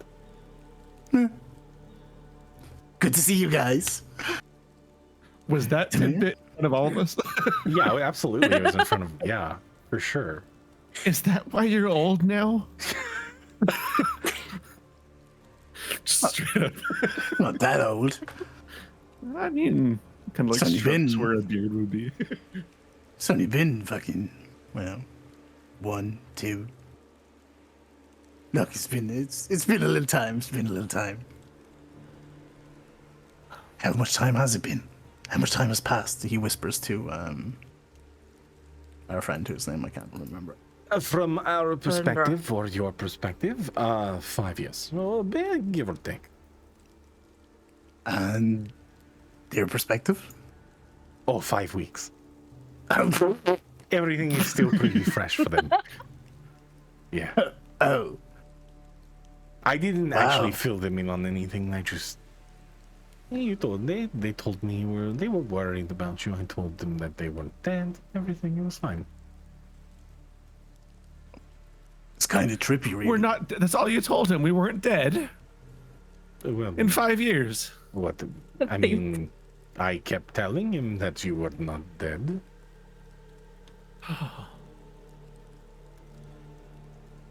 I mean, what did you want me to tell him? Oh no. I missed you, buddy.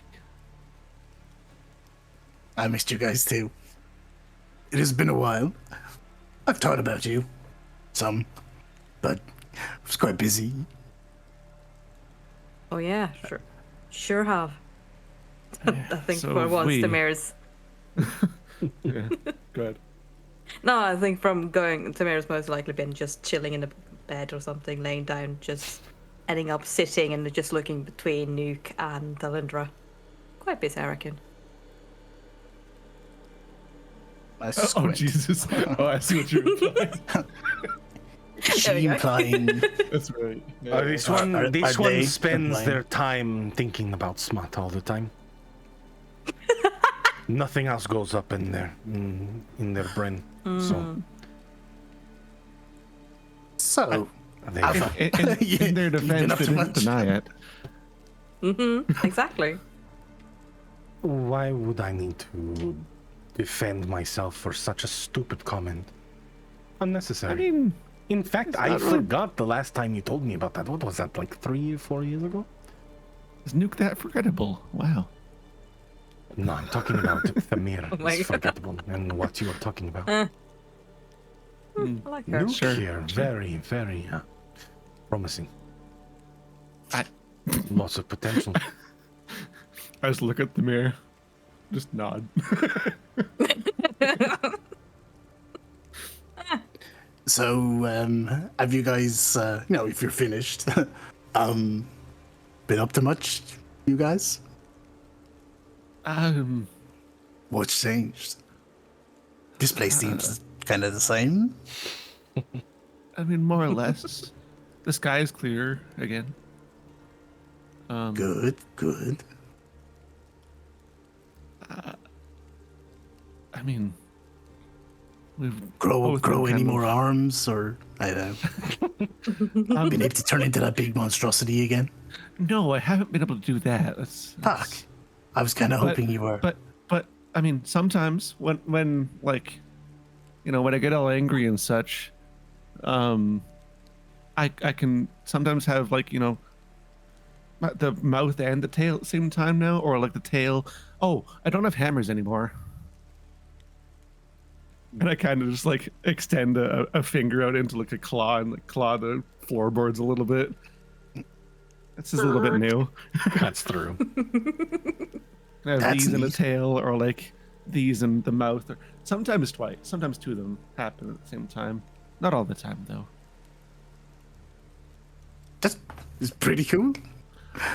I also found out that if I'm to like actually finish whatever I'm supposed to do, then, well, these guys, and I kind of gestured to like the village in its entirety almost.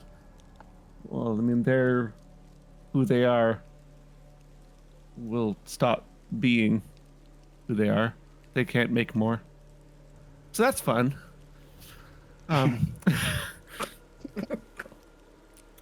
Nick just That's grins and just nodding. It's like, okay. This is a lot to not, take in you right know, now. it 5 years is. of solitude almost. That's Yeah. not entirely true. Obviously, we can still. We just won't come back if we decide to pop. Isn't that the same thing? Semantically, yes. Right. Yeah, I found that out on day one. That was fun.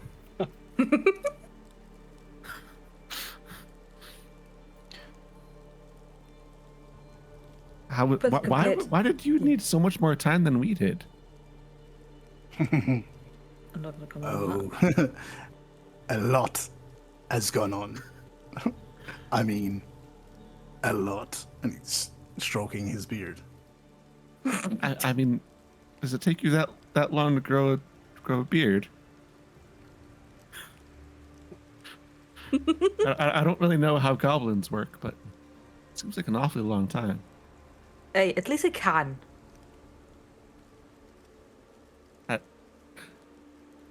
Okay, He just true. grinning.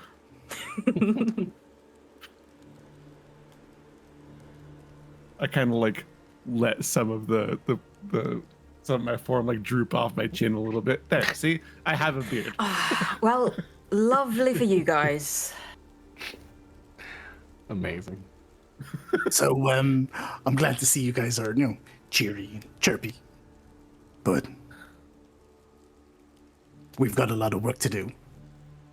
Not saying we need to go now, but are you guys ready? As ready as I'm gonna be for now, I think. Kind of look at the mirror. Yes. Yeah, it's like I haven't Oh, changed. come I on. haven't gone to bed. But what? Bit of confidence, bit more certainty. What happens to you? Are you guys ready? Sure. They've got a no. Hold on, no. They've got a point. What happened to you? No, buddy. What the? It's a long story. I'll Also, fill you in. No one answered my question on why it took so much longer for you. 5 years is a lot longer than 5 weeks. You mean as in why did time difference? Or as Yeah, in like why did you need more time?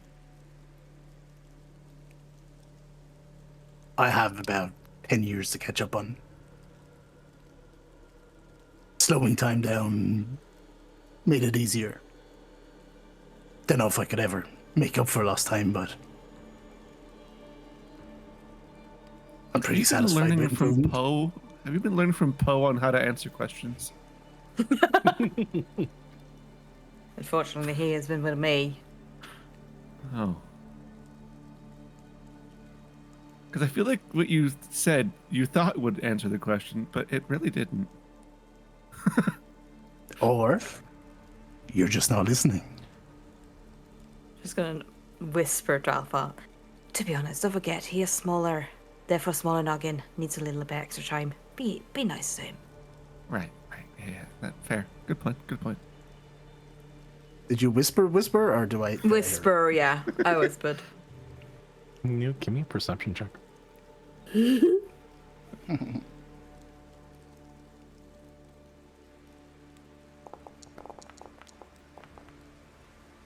God damn.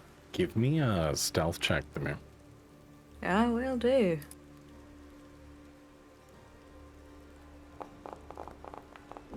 No!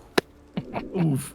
Oh, Wait a minute. meets beat. I would say because it's against your roll. Meets beats. I won't verbally respond. I'll just roll my eyes in a playful manner. It's fine. It's good to see these guys again. I mean, not a lot has changed. You know, some of us have grown up a little bit, but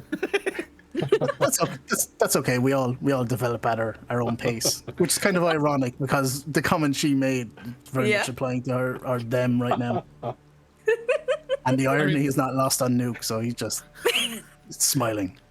More and more, do you realize that the redundant and pointless questions don't warrant a proper answer? As you watch as they bicker at your I resolution. think the other irony is that if anybody needed 5 years to come to terms with what's going on, it's probably would have been Alpha, but he's still a year and a half at the moment. He's been alive for less time than you were in there for. Yep. Oh God. Oh, Whatever, it's and by fine. the way, I mean, by all means, feel free to keep calling me Nuke, but my actual name is Oleg Nucleus. Oleg Nucleus. Nuke is just a nickname I was given years ago. Kind of grew on me. And do you want us to call you by Oleg? Couldn't give a fuck. Just Todd. So Tums I've it had- is then. Tom, plenty is that what you time. said? Yeah. I've had plenty I've of been time to calling you think. Tums. I see things a bit different now. It's fine.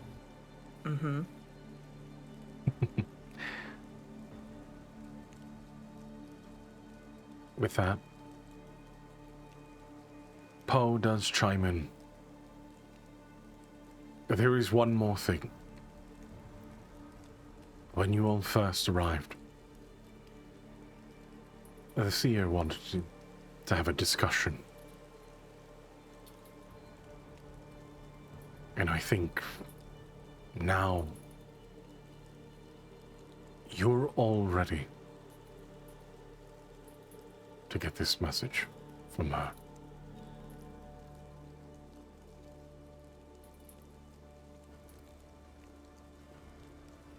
Oh, that's not ominous at all. But sure. She is our prophet. And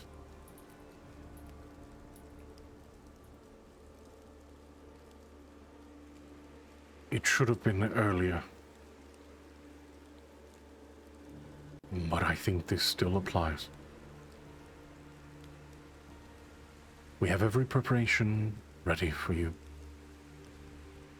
A ship is ready.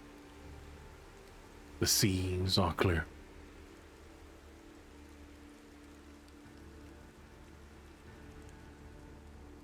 I think that Samir's gonna perk up like, yep. So where's she at? Where's she at? He steps out of the cottage that you all had your first reunion, or at least your reunion with Nuke. Oleg. Whichever you decide. He leads you over towards the priestess's tent. Even then, you can't help but to feel a sense of presence behind it. There's tension already in the air, even as you approach. And with that, we'll go ahead and end the session right there. Oh shit! Oh, All boy. Just- right. Does this count as the longest session ever? Like technically, because like Oh yeah, 5 years. Close. I mean, for you, the longest session for sure. 5 Some years. 5 years, 5 weeks. You know. But Because yeah, I mean, I think even when we got to the Pernios, it was only a couple of weeks, so it might be the longest in-game session. yeah, so these are one of those in-between sessions. I know there was a lot to take in, a lot of things to take care of.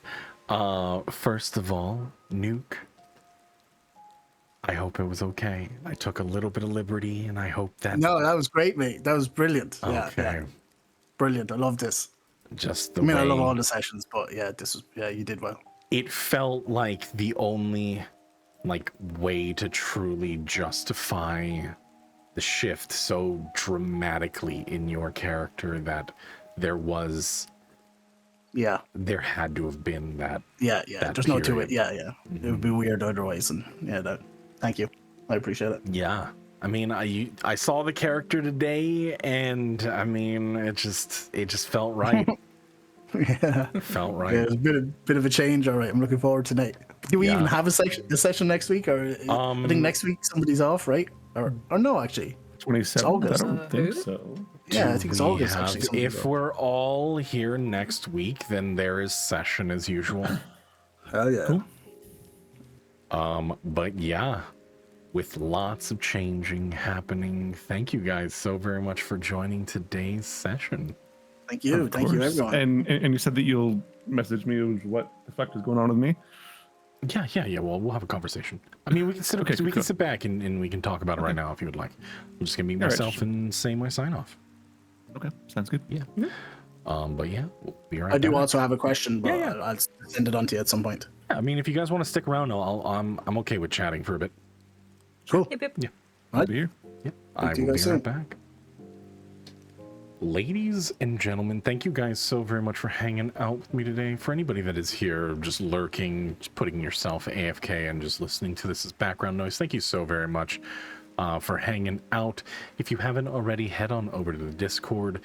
There is some fun games to be had. So if you ever want to join some community games, they are posted weekly. I run 2 free sessions for everybody on Sunday and Tuesday. So if you ever want to jump in on a game that doesn't need to be permanent and a commitment every week, and you just want to get some combat in, get some fun little thing, we have a community game that everybody is welcome to join. The community is bustling, and we're getting more and more powerful as time goes on. So if that is something that you are interested in, head on over to the Discord, join me on YouTube, follow me here on Twitch, and just do everything. I mean, just come hang out. We're doing some really good stuff. I think there's a lot of fun things happening in this community, and I can't wait to see where it goes. But with that, ladies and gentlemen, everyone in between, have a good night, have a great day, have a great evening, wherever you are from. Just have a good one. And we will be right back next week. Thanks, guys. Bye.